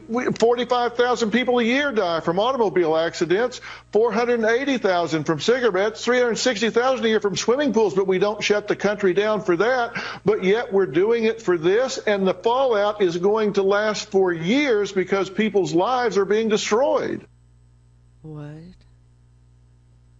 We lose 360,000 people to swimming pool drownings? Somebody needs to tell the doctor, A, drowning is not contagious, and about 4,000 people die every year from drowning under any circumstances. So Dr. Phil's numbers are way off. Unless there are uncounted corpses floating around America in rivers and streams and swimming pools that nobody has claimed. Looks like somebody watched Sunset Boulevard one time too many. What is the deal with these people? What is the deal? It's all a trade-off. Well, you should die. We have to have people die. Interesting trade-off, right? How about barking that loud against the president who refuses to get the money to the people who freaking need it to prevent all of these people becoming victims of poverty. We do have money, you know. We spend $800 billion a year on just one thing. That's the military. We do have money. I don't know why the money has to always go to the $2 trillion in tax cuts. Claw it back and give it to Americans. Keep Americans functioning and whole and fed and clothed and warm and safe. In the middle of a pandemic, oh, no. We have to explore appetizing opportunities of death to open up schools. Stay in school, kids. It's the reason we let Grandpa die. What the hell? You remember when your grandpa used to tell you the story? I used to walk to school in a snowstorm, barefoot, up a hill, both ways.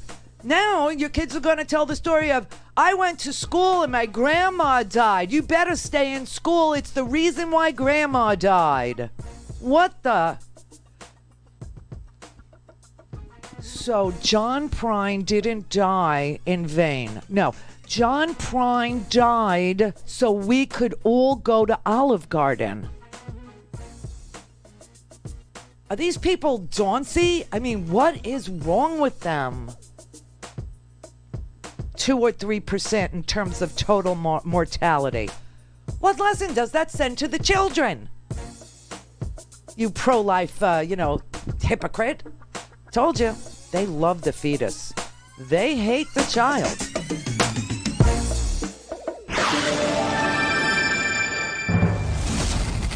Fatality. Call in, connect. To speak to Randi, call 561-270-3844. 561-270-3844. We have it totally under control.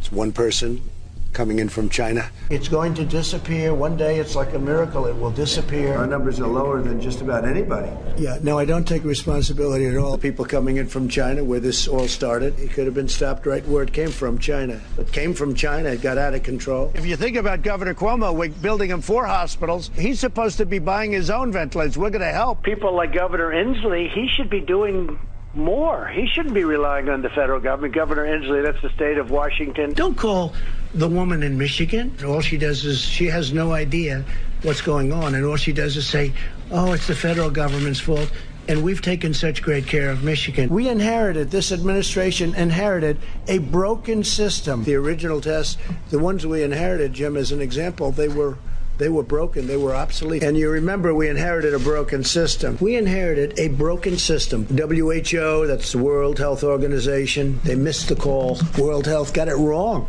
I mean, they got it very wrong. In many ways, they were wrong. I'm not happy with the World Health Organization. The reality is that the WHO failed to adequately obtain, vet, and share information in a timely and transparent fashion. It would have been so easy to be truthful. The coronavirus, you know that, right? Coronavirus. And this is their new hoax. And the 15 within a couple of days is going to be down to close to 0. Wow. You know how many people died last night? I had to read this over and over again because I could not. That's outdated already. The 31,000 number. Okay, that's an old number, and that was from yesterday. It's 34,180 are dead now. You know how many people died in a 24-hour period last night? I had to read this 10 times because it just wouldn't sink in as being a true number. But it's in the Wall Street Journal, and it's a true number. It's shocking, and it's horrible, and they're saying, oh, what's another 2 to 3% dead? Last night, in one 24-hour period, the 24 hours ending at 8 o'clock Eastern Time, Thursday night, 24 hours, 4,591 people died from COVID-19. That is double. That is double the prior record. The prior record was 2,569 people on Wednesday. And then on Thursday, that number doubled to 4,591 people. And he's blaming. The man, he wants total control. And now he's saying, you call the shot. I call the shots was the way we began the week. And by the end of the week, he's saying to the governors, you call the shots. You do it. I don't want to do it. I don't see myself as a leader. I don't see myself. I'm weak. I'm tired. I'm lazy. I don't even know. I don't even understand it. And so Andrew Cuomo, he has a press conference every single day. And he has it in the morning. Donald Trump does it in prime time. And Cuomo has been so apolitical. He's not a progressive, liberal a governor anyway. But he's been apolitical. He's been sucking up when he knows he needs to, avoiding difficult conversations with the president when he has to, but in the background he is making these phone calls to the president saying we need this and we need that, and we'll go out, and Cuomo is okay, I'll go buy ventilators, I'll go to China, I'll buy ventilators, I'll source them, I'll pay for them, I'll buy them, and then FEMA swoops in and takes his ventilators, right? Same thing that happened with PPE, because Donald Trump was shipping PPE out to China, increased our exports of these items, gloves and ventilators and face masks, face shields, N95 masks, gloves, all these things. Our exports to China of these items went up 1,065% in February. In freaking February. And now we have to get them back, and the governors are being told, go get them back. The governors make a deal. They get them back. They overpay for them because there's a bidding war between the states. And then the shipment is sitting there, and the federal government, FEMA, comes in and commandeers their stuff and now makes them genuflect and beg and do, assume positions that aren't even in the Kama Sutra, which would require PPE, the stuff that Pence does when he stands with Donald Trump. That kind of stuff. I mean, knee pads need to be included in the PPE in that case. But Cuomo had it today. I just, I don't usually play anything from the Cuomo press conferences, but this one was noteworthy today.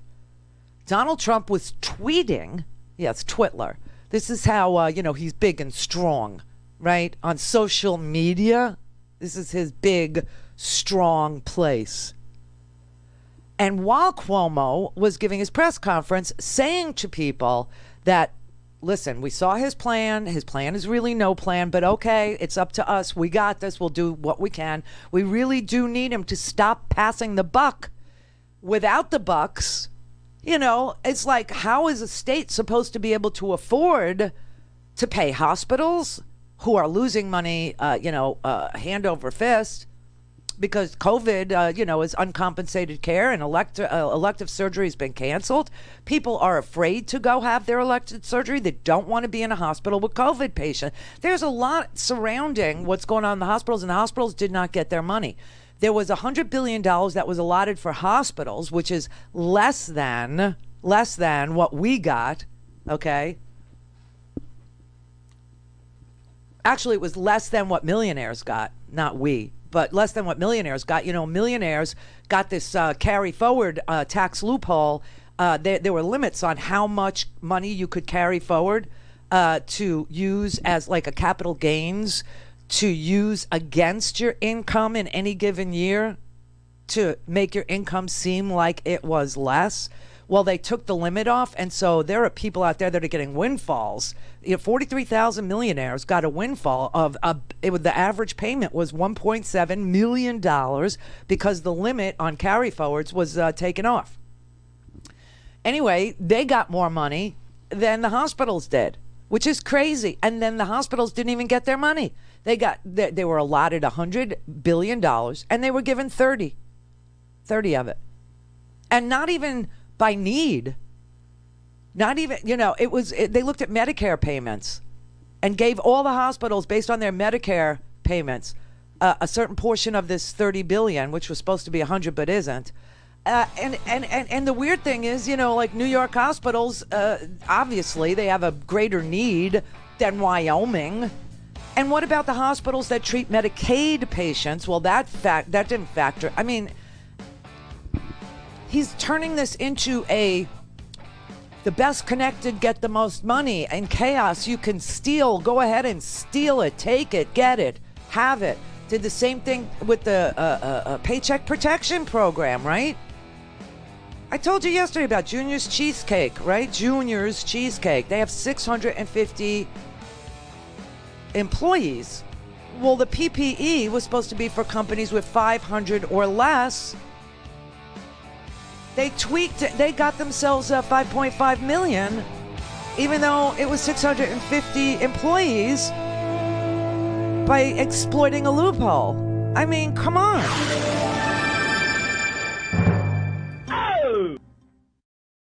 This is the Randi Rhodes Show. To speak with Randi, dial 561-270-3844. That's 561-270-3844. All right, this is a piece of the New York governor's press conference today. It looks like the president is also watching this press conference. He tweeted 13 minutes ago, quote, Governor Cuomo should spend more time doing and less time complaining. Get out there and get the job done. Stop talking. We built you thousands of hospital beds that you didn't need or use, gave large numbers of ventilators that you should have had and helped you with testing that you should be doing.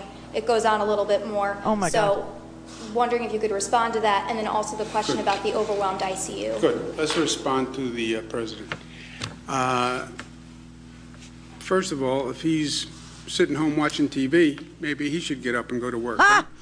Second, let's keep emotion and politics out of this and personal ego if we can, because this is about the people and it's about our job. And let's try to focus on that. I have said repeatedly that when we were fighting for the additional capacity for a hospital system, that the president moved very quickly, and I applauded him for it. And he brought the Army Corps of Engineers, and he brought them up to build the Javits Center capacity, 2,500 beds. He's wrong that it hasn't been used. About 800 people have gone through Javits.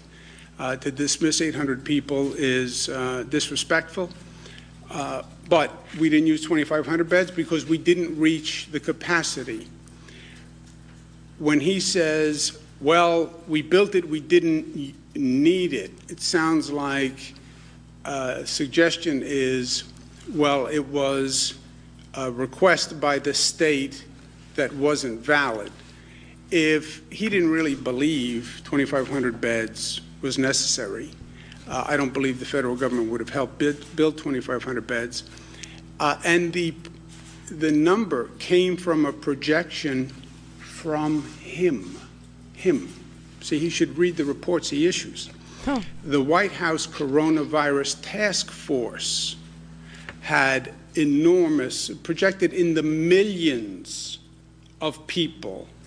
The CDC, which is the president, projected in the millions of people.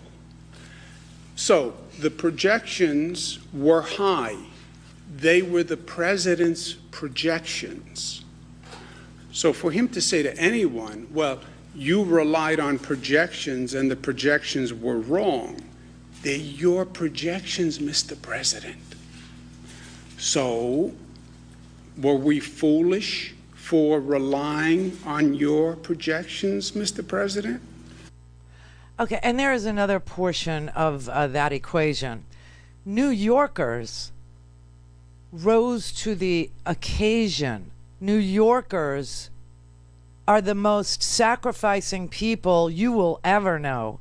New Yorkers have been through so much in such a short period of time. When you think about 9/11, who was really affected in 9/11? New Yorkers, people in D.C., some people in Shanksville, Pennsylvania, and the people who died that day. The rest of the country felt the grief and mourned, but they went on with their lives.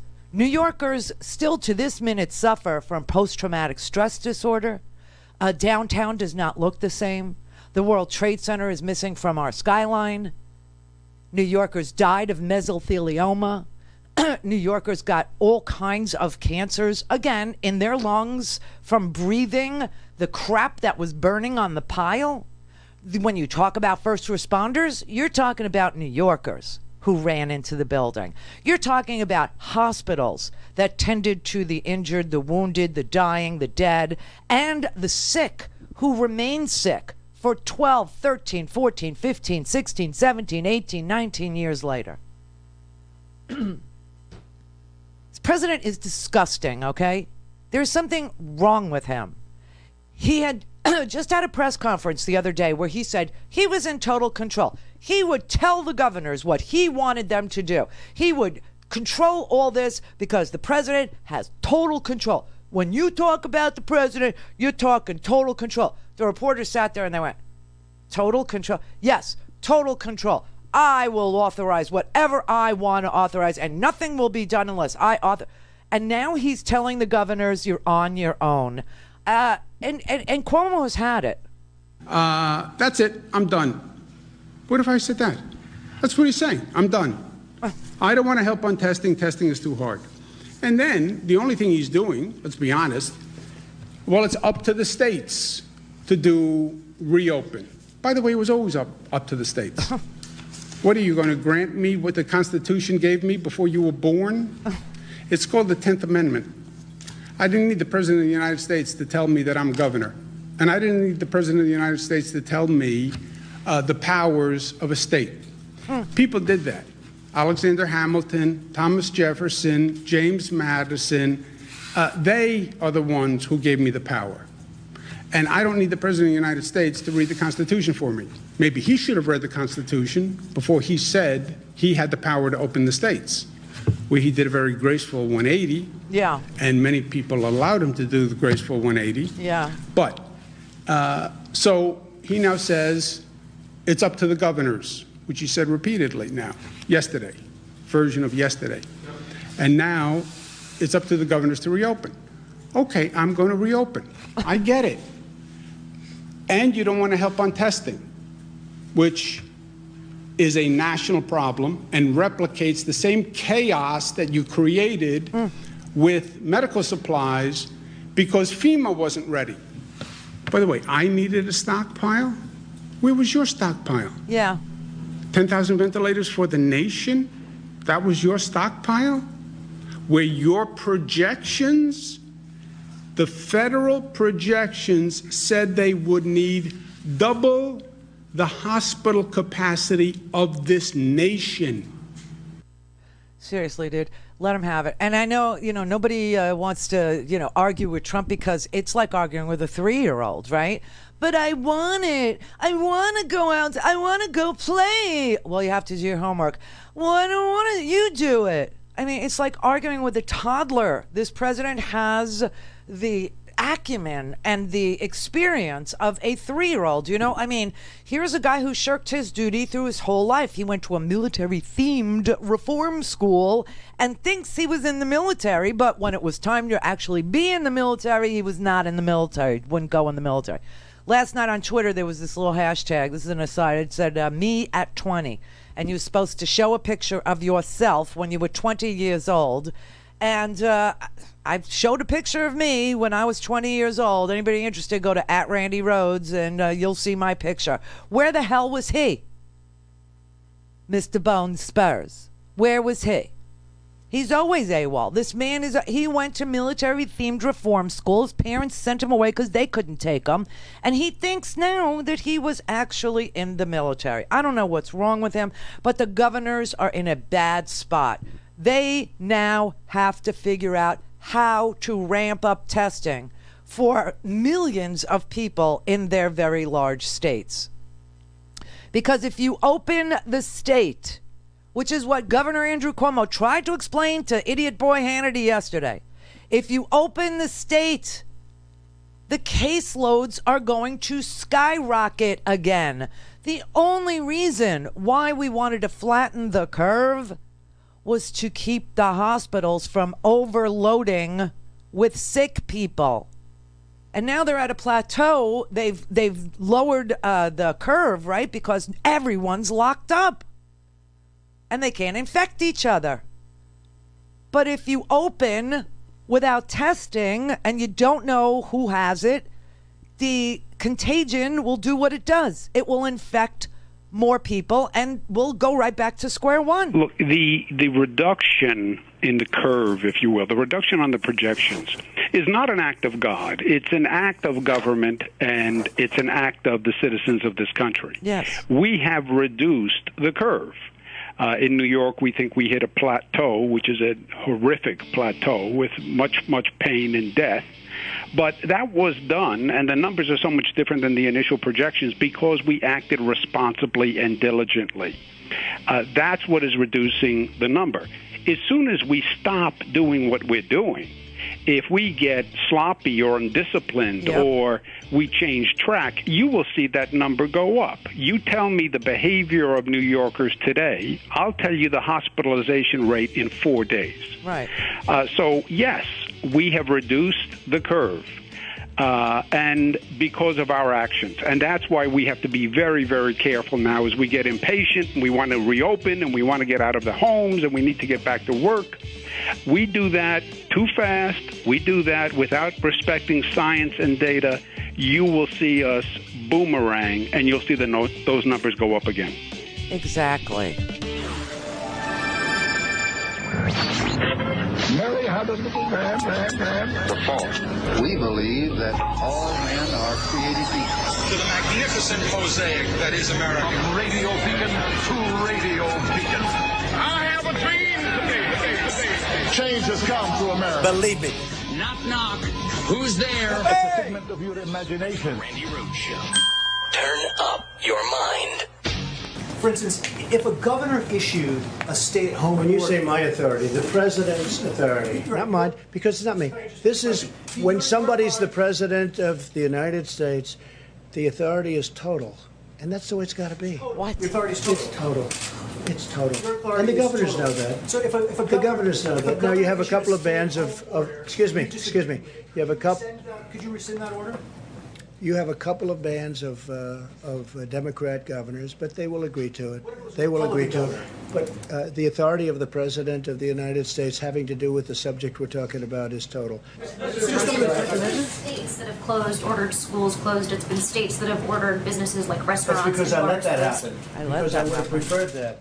I let that happen. But if I wanted to, I could have closed it up. But I let that happen. And I like the way they've done it. You're prepared to pick one states and say, I order you to open your schools, I order you to force kids to be able to go? Yes, Mr. President. Following up on that, there are two consortiums of states today, California, Oregon, Washington on the West Coast, northeastern states, totally representing about 100 million people, who said they're going to cooperate and decide when to reopen. Well, they can decide, but... Does that undermine what you're trying No, to do? not at all. Let me just tell you, very simple. I'm going to put it very simply.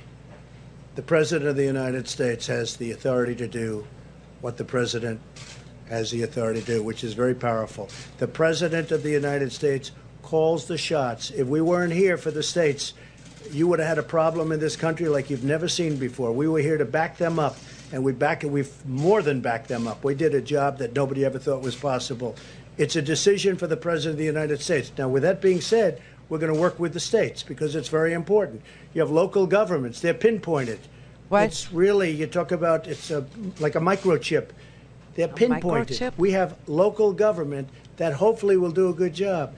And if they don't do a good job, I'd step in so fast. But no, they can't do anything without the approval of the President of the United States. Go ahead, please. So if some states refuse to reopen and you order them to, the 10th Amendment to the Constitution says all powers that don't reside in the President or the Congress reside in the states. How do you overcome that? Well, if some states refuse to open, I would like to see that person run for election. What is wrong with him? And then yesterday, he did a complete 180. This is what Governor Cuomo was so frustrated. This is what real people who are really trying to protect and defend the people that they are, the executive for, governors in states, are so frustrated with. This is what he said yesterday. Governors will be empowered to tailor an approach that meets the diverse circumstances of their own states. Every state is very different. They're all beautiful. We love them all, but they're very, very different. They're not different. If they need to remain closed, we will allow them to do that. And if they believe it is time to reopen, we will provide them the freedom and guidance to accomplish that task, and very, very quickly, depending on what they want to do. Tests. We are also encouraging states to work together to harmonize their regional efforts. We'll have numerous cases where states have worked and will be working very, very closely together. As we reopen, we know that there will be continued hardships and challenges ahead. Our goal will be to quickly identify and address any outbreaks and put them out rapidly. They want tests. That's what they want. That's what they need. It's what your own sycophants are saying is necessary. Hannity said he wants Yankee Stadium open. He wants to go to a ball game. He's willing to wear a mask. Ooh, he's willing to wear a mask. But the people in the stadium, this is Hannity's world, who are ticket takers, who are going in to watch the game, who are selling beer, who are selling hot dogs, they all need to be tested in Hannity's world. Right? I want to see Yankee Stadium open. I want Citi Field, where the Mets play, open. I want MetLife Stadium in New Jersey open for the Giants and Jets. Now, this is not my decision. But now you have to start with this one thing. People most at risk with underlying health issues or compromised immune systems, guys, you shouldn't go. Not this year. You're going to have to take a year off. Oh. Every player, every trainer, every coach, every ticket taker, every food and beverage worker, anybody working in these stadiums will have to have that Abbott 5-minute test. Have to. Anyone that wants to attend a game. Now, if I have the choice attending the game or not attending the game, I'm just speaking for myself. Consult your doctor. I'm not a doctor. There is no Abbott 5-minute test because there's no technicians that know how to run the Abbott 5-minute test. And the Abbott 5-minute test only tests one person at a time. It's the little toaster, remember? And they had 18,000 of them that we never even saw deployed. Yeah, they do one test at a time. They talk high throughput. He's talking about testing 60,000, 80,000 people before they come into his stadium with an Abbott toaster test, which isn't available in those numbers. You know what? They make no sense. You know why they make no sense? Because they're full of nothing. They're full of no information. They're full of no verve, vigor, zest, and zeal. They don't care about you. I mean, I don't know what Sean Hannity could possibly do that's worth $40 million a year. What service does that man provide that could possibly, in this day and age, in this world, be worth $40 million a year? And that is his salary. That is what he gets paid. And he's a slumlord on top of it. Thanks to Michael Cohen, who is getting out of jail. Yeah, Michael Cohen's getting out of jail because of COVID. Otisville, upstate New York, the only kosher prison in the New York vicinity, they have COVID cases. They have COVID cases. And so Michael Cohen, just as I said about the other prisoners, they did not get life in prison. They did not get the death penalty. And this is the death penalty. 4,591 people died last night. Last night.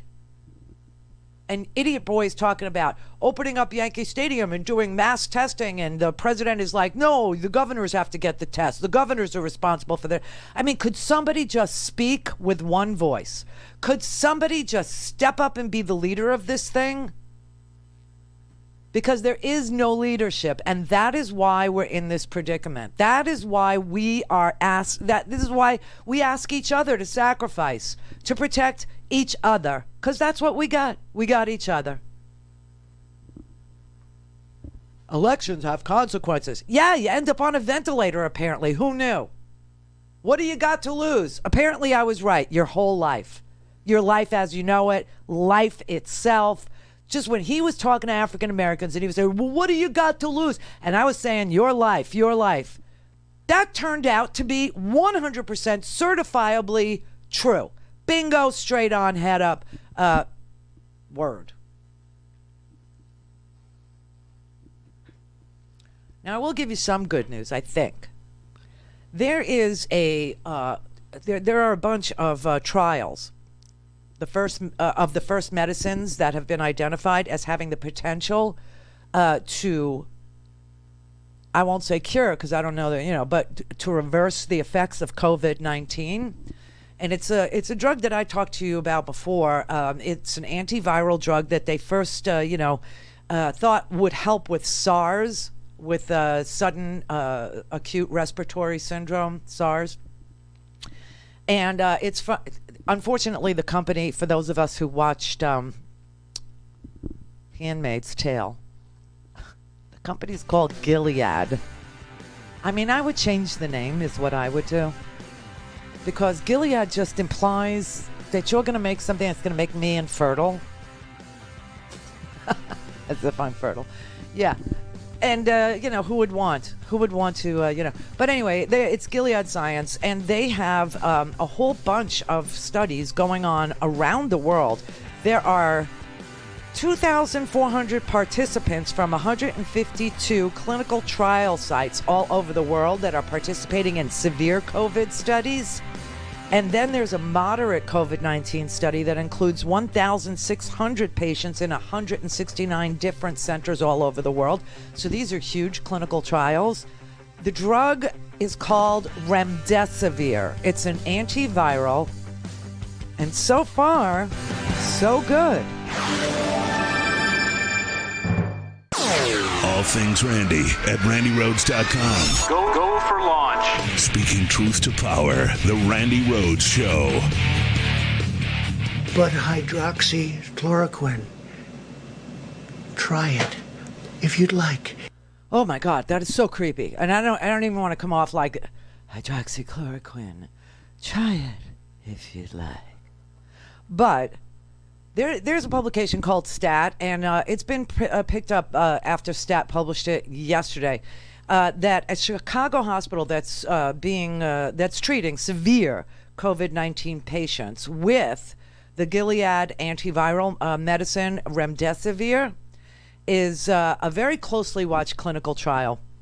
They are seeing rapid recoveries in fever and respiratory symptoms with nearly all the patients. And they are looking at people who were in severe stages of COVID-19 who are being discharged in less than 1 week. And I think it's important that we all just, know that these clinical trials are happening, and some of them are going really, really well. It was one of the very first medications that people thought of when they thought about SARS or they thought about Ebola. Now, it didn't work well for Ebola. And SARS is a weird thing because SARS just came and went. It just disappeared. It seems like this coronavirus figured out, swear to God, it's Mother Nature, right? The mothers of invention. Mother Nature. Frank Zappa fans will get that. But Mother Nature sort of figured out how to survive past SARS, how to mutate into something that would be, more at home in our bodies, something that could replicate itself quicker, better, find more tissue that it could, attach to and grow and replicate itself. Right now, this particular study, the University of Chicago, they recruited 125 people who had COVID-19 into the two-phase clinical trials. There's two phase 3s, okay? Meaning phase 1, where do no harm, okay? You understand that? So first you have to make sure that whatever you're doing isn't hurting people. That's the problem with hydroxychloroquine. It was hurting people, and that's why Brazil stopped their study. Other people that were studying hydroxychloroquine, they said, it causes arrhythmias, which is an irregular heartbeat, short circuits, if you could think about it that way. And people were dying, and it wasn't a good thing. There were a lot of medications and a lot of pre-existing conditions that you couldn't even think about using hydroxychloroquine on, like diabetes and heart failure patients and a whole host of others. So this particular drug has already been looked at for do no harm, and it actually back in the SARS and Ebola days did no harm. So they went to phase 2. Now they're in phase 3 of the clinical trials, And it looks like of the people that they recruited, the 125 at the University of Chicago Medical Center, 113 of those 125 had severe disease. All of them were treated with daily infusions. This is an infused drug. This is, you know how you have a bag and it drips like that. It's that. It's not a pill. It's an infusion. And they said the best news is that most of our patients have already been discharged, which is great. They did lose 2 patients. They said we only had 2 patients perish. Kathleen Mullane, the University of Chicago infectious disease specialist overseeing the remdesivir study for the hospital, said she made her comments during a video discussion with other University of Chicago faculty members. And the discussion was recorded, and this, stat, which seems to me, to be a blog. I could be wrong, but that's how I receive it. I get it online, and I think it's a blog, but I could be wrong. But they got a copy of that video, and it shows you a little snapshot of the effectiveness of this remdesivir. And because it's been used before, it didn't do well with Ebola, and it didn't, SARS came and went, like I said, so they stopped clinical trials of antivirals to cure SARS. This is what Dr. Fauci had to explain to Laura Ingraham last night on her idiotic show.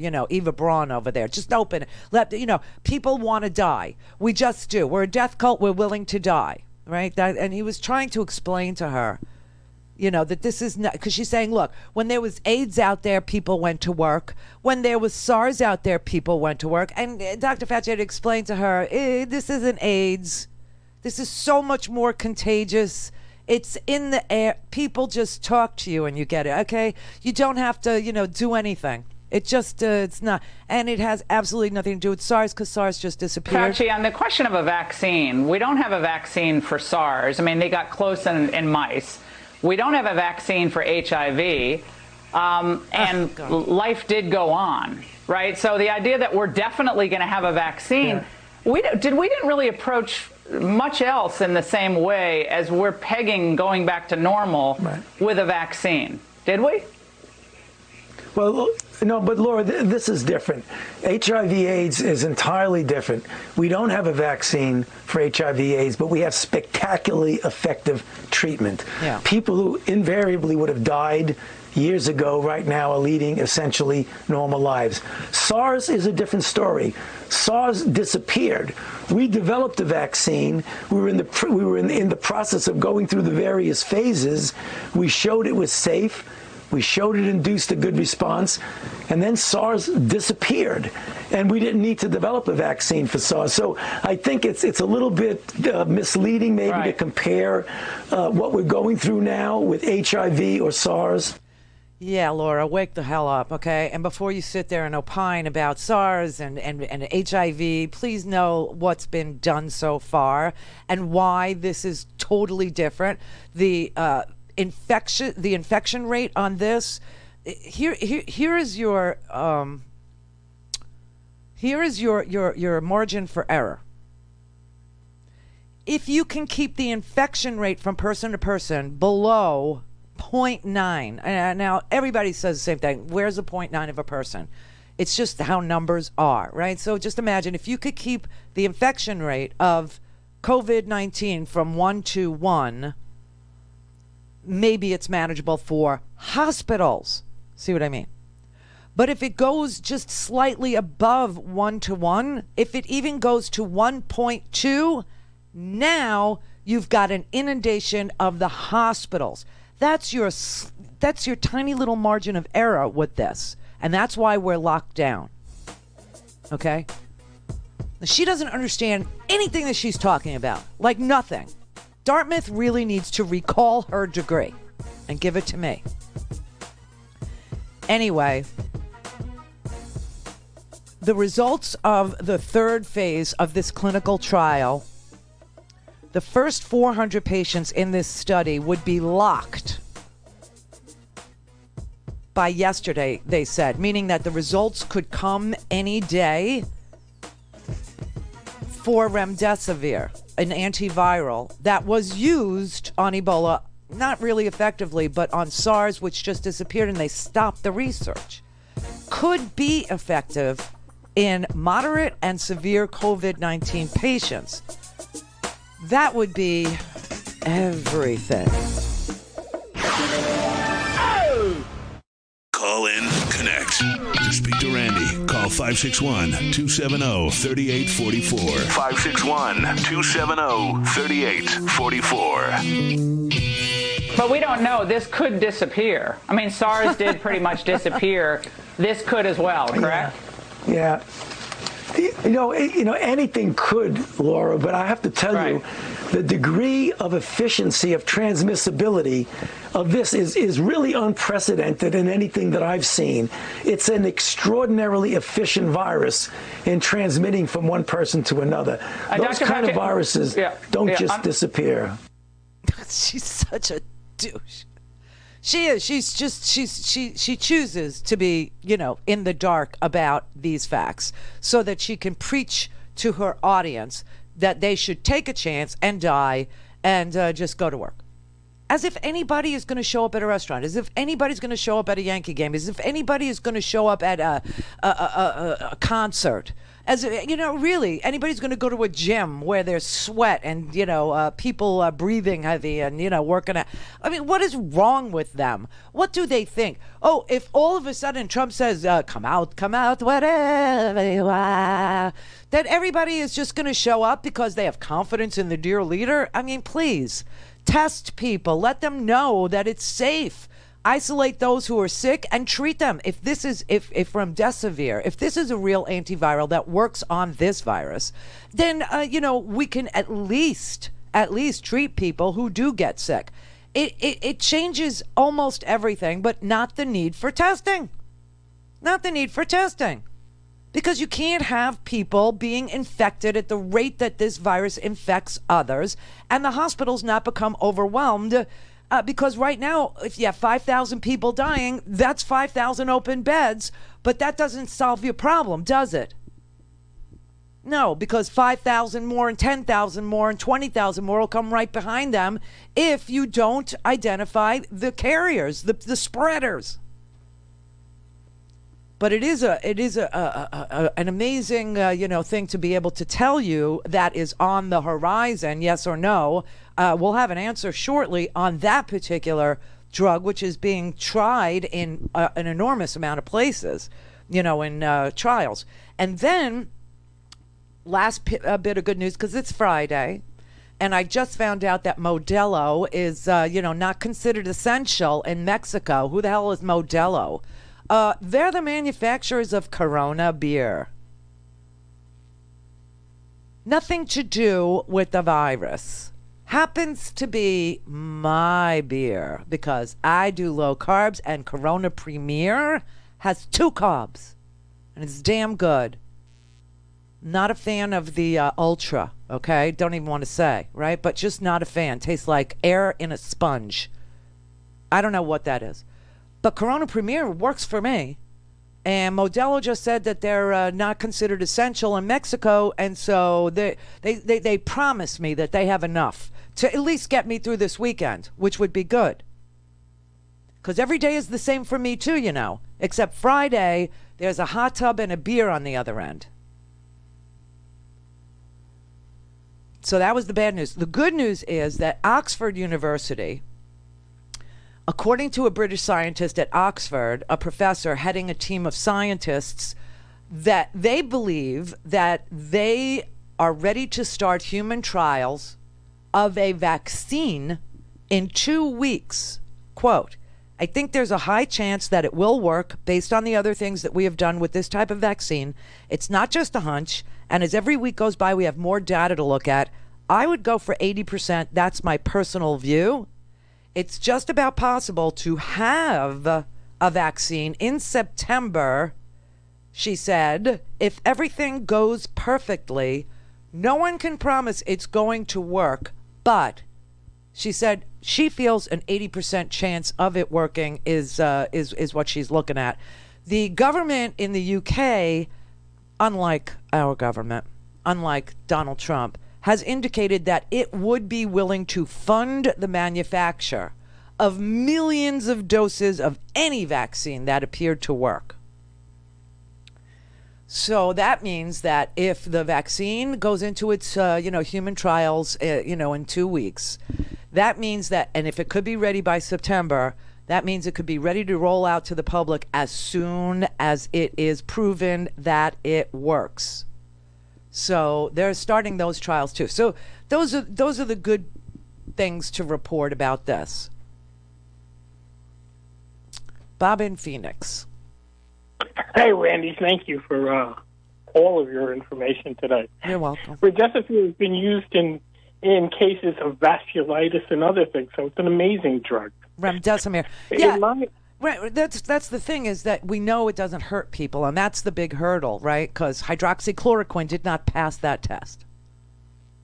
But that's not why I'm calling today, Randy. I'm calling about the treatment of the first responders and the medical workers and the nurses. We're all sequestered at home so that we can stall for all of these drugs and all of these treatments to take place, to work, so that they have enough time to catch up. That's right. But in the meantime, our dear leader is trying to get us to go back to work before the treatment is available.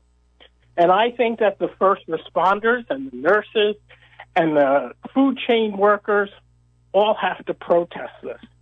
I think they have to threaten or even a work slowdown to show that they won't put up with this. They have to go and risk their life every day, go in hospitals and go on production lines for food service, and they have to do it every single day without the promise of testing, contact tracing, all the other stuff. I can't even think of it on the phone, but everything that needs to be done before we're all ready to go back. I know. And Americans have lost that can-do, we sacrifice for the greater good, attitude that we used to have. This is why people miss, what they imagine America was back then, right? They say, make America great again. Well, America was made great by the greatest generation.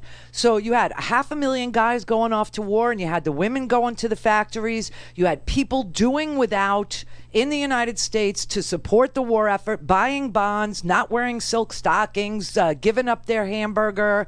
My grandmother knew how to turn, a quarter of a pound of chopped meat into a family dinner for 7 people. Do you know what I mean? This is not these trolls are not willing to do that. They're not willing to sacrifice anything. And you want to put them in the back of the line for health care when they need it. No, I really don't. I really don't want to do that. I know. I don't really agree with that, but I'm just saying. I know. I know what you're saying. I get it. It makes you angry. It makes me incredibly angry because we could do better. And these were Trump. But you have to. That's it. Rallies. But you have to understand. You have to understand that Trump is their leader, and Trump is tweeting today that they should liberate Virginia, liberate Minnesota. He is encouraging the trolls to go out and be spreaders. He's literally encouraging them to do these stupid protests without masks, without other people's safety in mind, not to make any sacrifices whatsoever. A real leader would promise people financial relief, would ask them to sacrifice boredom and staying at home for the greater good. But he's not a leader. He's a 3-year-old. He's a toddler. This is the Randi Rhodes Show. To speak with Randi, dial 561-270-3844. That's 561-270-3844. This report basically was a PowerPoint presentation of a pile of slides stuck in between paper. And the slides told you basically one thing that came through loud and clear. The federal government is not doing this. Right. You personally are responsible. You employers are responsible. You states are responsible. Hey, you want to know how many people to test, when to test them, what kind of test, antibody or PCR, what should be the nature of the testing? Should you come up with strategic testing where you're targeting key population groups as indicators, or should you just randomly test just everybody in a Walmart parking lot, as was the original scheme? Yeah. There's nothing in there that answers any of those questions. Yeah, and that's Lori Garrett. She's a Pulitzer Prize winning investigative journalist, okay? And she's explaining what that ridiculous thing, that dog and pony show that he does every night, what that was about yesterday, where he did this complete 180. I have total control. I'm in total, I am the ultimate, I alone can fix it, to, hey, governors, you're on your own. Hey, America, you're on your own. You wear a mask, don't wear a mask. Go out, don't go out. Open the beaches, close the beaches. Go to work, don't go to work. Hey, 2 to 3% of the kids will die if they go back to school. You know what? So small price to pay. I mean, just a ridiculous, leaderless mess of a country. That's what this is. And the price to pay is ginormous. 4,591 people died in 24 hours ending last night at 8 p.m. 24 hours. Because of him. He's doing this. We are leaderless. Completely a mess. And what we really need is testing, so we can enter into the containment phase that we skipped over, to just lock ourselves away and mitigate the fallout. That's where we are. We're in mitigation phase. We just skipped the whole containment thing. And, they're talking about all these people that they need to hire now to do contact tracing.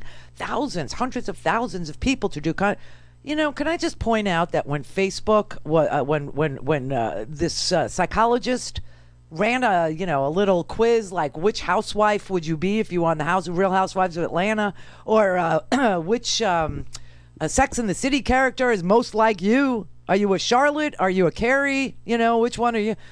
He was able to suck up not just your information, but all your friends' information, and then their friends' information, and their and scaled it up like overnight.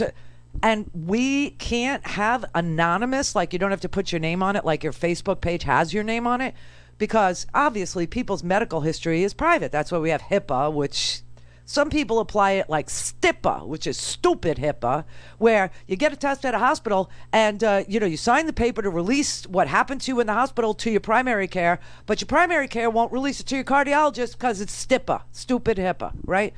People don't even understand this law, and it causes a lot of problems. Trust me, when you're doing health care for your mom, you'll know what I'm talking about. However, I digress. So why couldn't we anonymously be a number that had a COVID-19 test come out positive? And then you just put that in there, and then it finds my friends and their friends and so on and so on. No, all of a sudden, now we need hundreds of thousands of people to do contact tracing. We could train them up really quick. It's not that hard. What? We're leaderless. Tony in New Mexico. Hi, Randy. Hey, Tony. I just wanted to call you and tell you I'm all for getting this economy going again, because if we have an economic collapse, we're going to have a societal collapse, and the number of dead are going to far exceed what this virus is going to do. Only if the People rich go broke, they jump out of windows. We just persevere. It has nothing to do, Randy. It has nothing to do with rich and poor. You've got poor people lined up in lines to get food for miles. So get the money out the door. When those people can't get food? Get the money out the door. Get the money out the door. Why is it that California yesterday? Not unlimited, and wait a second. Just back up a second. California yesterday managed to get people their unemployment checks and 2 payments of $600 yesterday. They were able to do it. And Florida, you'll sit on hold and it'll disconnect you 991 times. It's no leadership. If you could put money in people's pockets right now, they wouldn't be having to in North Texas and in New Mexico and in Phoenix and they wouldn't be sitting in lines for miles to get boxes of food. There's nobody sitting in lines here in New Mexico for boxes of food. We've got a very low rate. You said earlier that you basically said all the states are the same. They're not. They the are. Difference between New York and New Mexico there's no difference. Is like everybody is human, and everybody is a host for this virus. It's just that you're behind. Okay, you're behind. No, livelihoods. Yes, you'll see. Our lives, Randy. I understand. So get the money out the door. Get their money out the door and in their hands. Get their money to them. Things don't happen at a magic They're supposed whim. to happen by computer and direct deposit, and it's a mess. It's a mess. Randy, I'm a retired design engineer. That's what my with dad a master's degree in machine tool technology. That's what my dad I understand did. what it takes to manufacture things. Okay. And I'm not talking about manufacturing anything. I'm talking about depositing checks. You've been talking about testing. You can't. These tests have to be manufactured. These and tests. There's a time. These there's tests. a time limit here. No. These tests exist. What's not in existence? Yeah, the tests exist, but yes, you got to they manufacture exist. them. No, they exist. They are there. The problem is that the Abbott test... And they exist, and they exist by the hundreds of millions. Let me tell you something. The Abbott test is not a high throughput test. It's a one at a time test, okay? And that's one of the problems with it. The other test, the saliva test, is just now being rolled out in New Jersey. The problem with the test is not that the test doesn't exist. The problem with the test is reagents have to be imported from China. And we're running out of freaking Q-tips. That's the problem. And the pipettes. Everything has to be imported because America makes nothing. So in the meantime, get the money out to the people. This is a false choice that you have to risk your life or we're going to have some economic calamity. There's plenty of money. It's going to the wrong people. It's going to the wrong place. Isn't it something that the Paycheck Protection Program ran out of money in 3 days and that 9% of those awards were 43,000 people got more than $1 million. Isn't that something? People with more than 500 employees qualified through a loophole that said, well, so you have 650 employees, you still qualify as a small business because they don't all work under the same roof. You're a franchise, right? So you have 100 people here and you got 100 people in the bakery. Please give me a break. This is so corrupt, I can't even tell you. And people would not have to sweat it out the way that they're sweating it out if the money was going to the people. That's just a fact. And therein lies the dilemma and the false choice. Well, either we have to go out and risk our lives or we're going to have a complete meltdown of our economy. Bull crap. Does not have to happen that way. That man is telling you a lie. A freaking lie. For 4 months we've needed tests. I'd say we should not send you back to work till it's safe to send you back to work. This is a false choice. The way you revive the economy is you defeat the disease. You defeat the disease. And we have to get a number of new cases down where they are significantly down from where they are now. Social distance is going to have to continue. We have to implement this Defense Production Act as a supply community. Get them out there gathering all this data. We have to have widespread testing available, Willie. We've known that for the last 4 months. And he's done nothing. Nothing. I want you to look at the Midwest and the rate of this virus. It's increasing now in the Midwest, 60% in some states, 50% in other states. You're just behind. That's all. You're just behind. People who have known early and locked themselves up, they're bringing down the rate of infection in their communities. People who are out there walking around without any idea of what's coming, are going to see what's coming. I don't want you to have to see what's coming. It can be prevented. Prevention. Get the money out the door. Get the testing up and running. 4 months we've known this. Save me some Corona beer. Clear.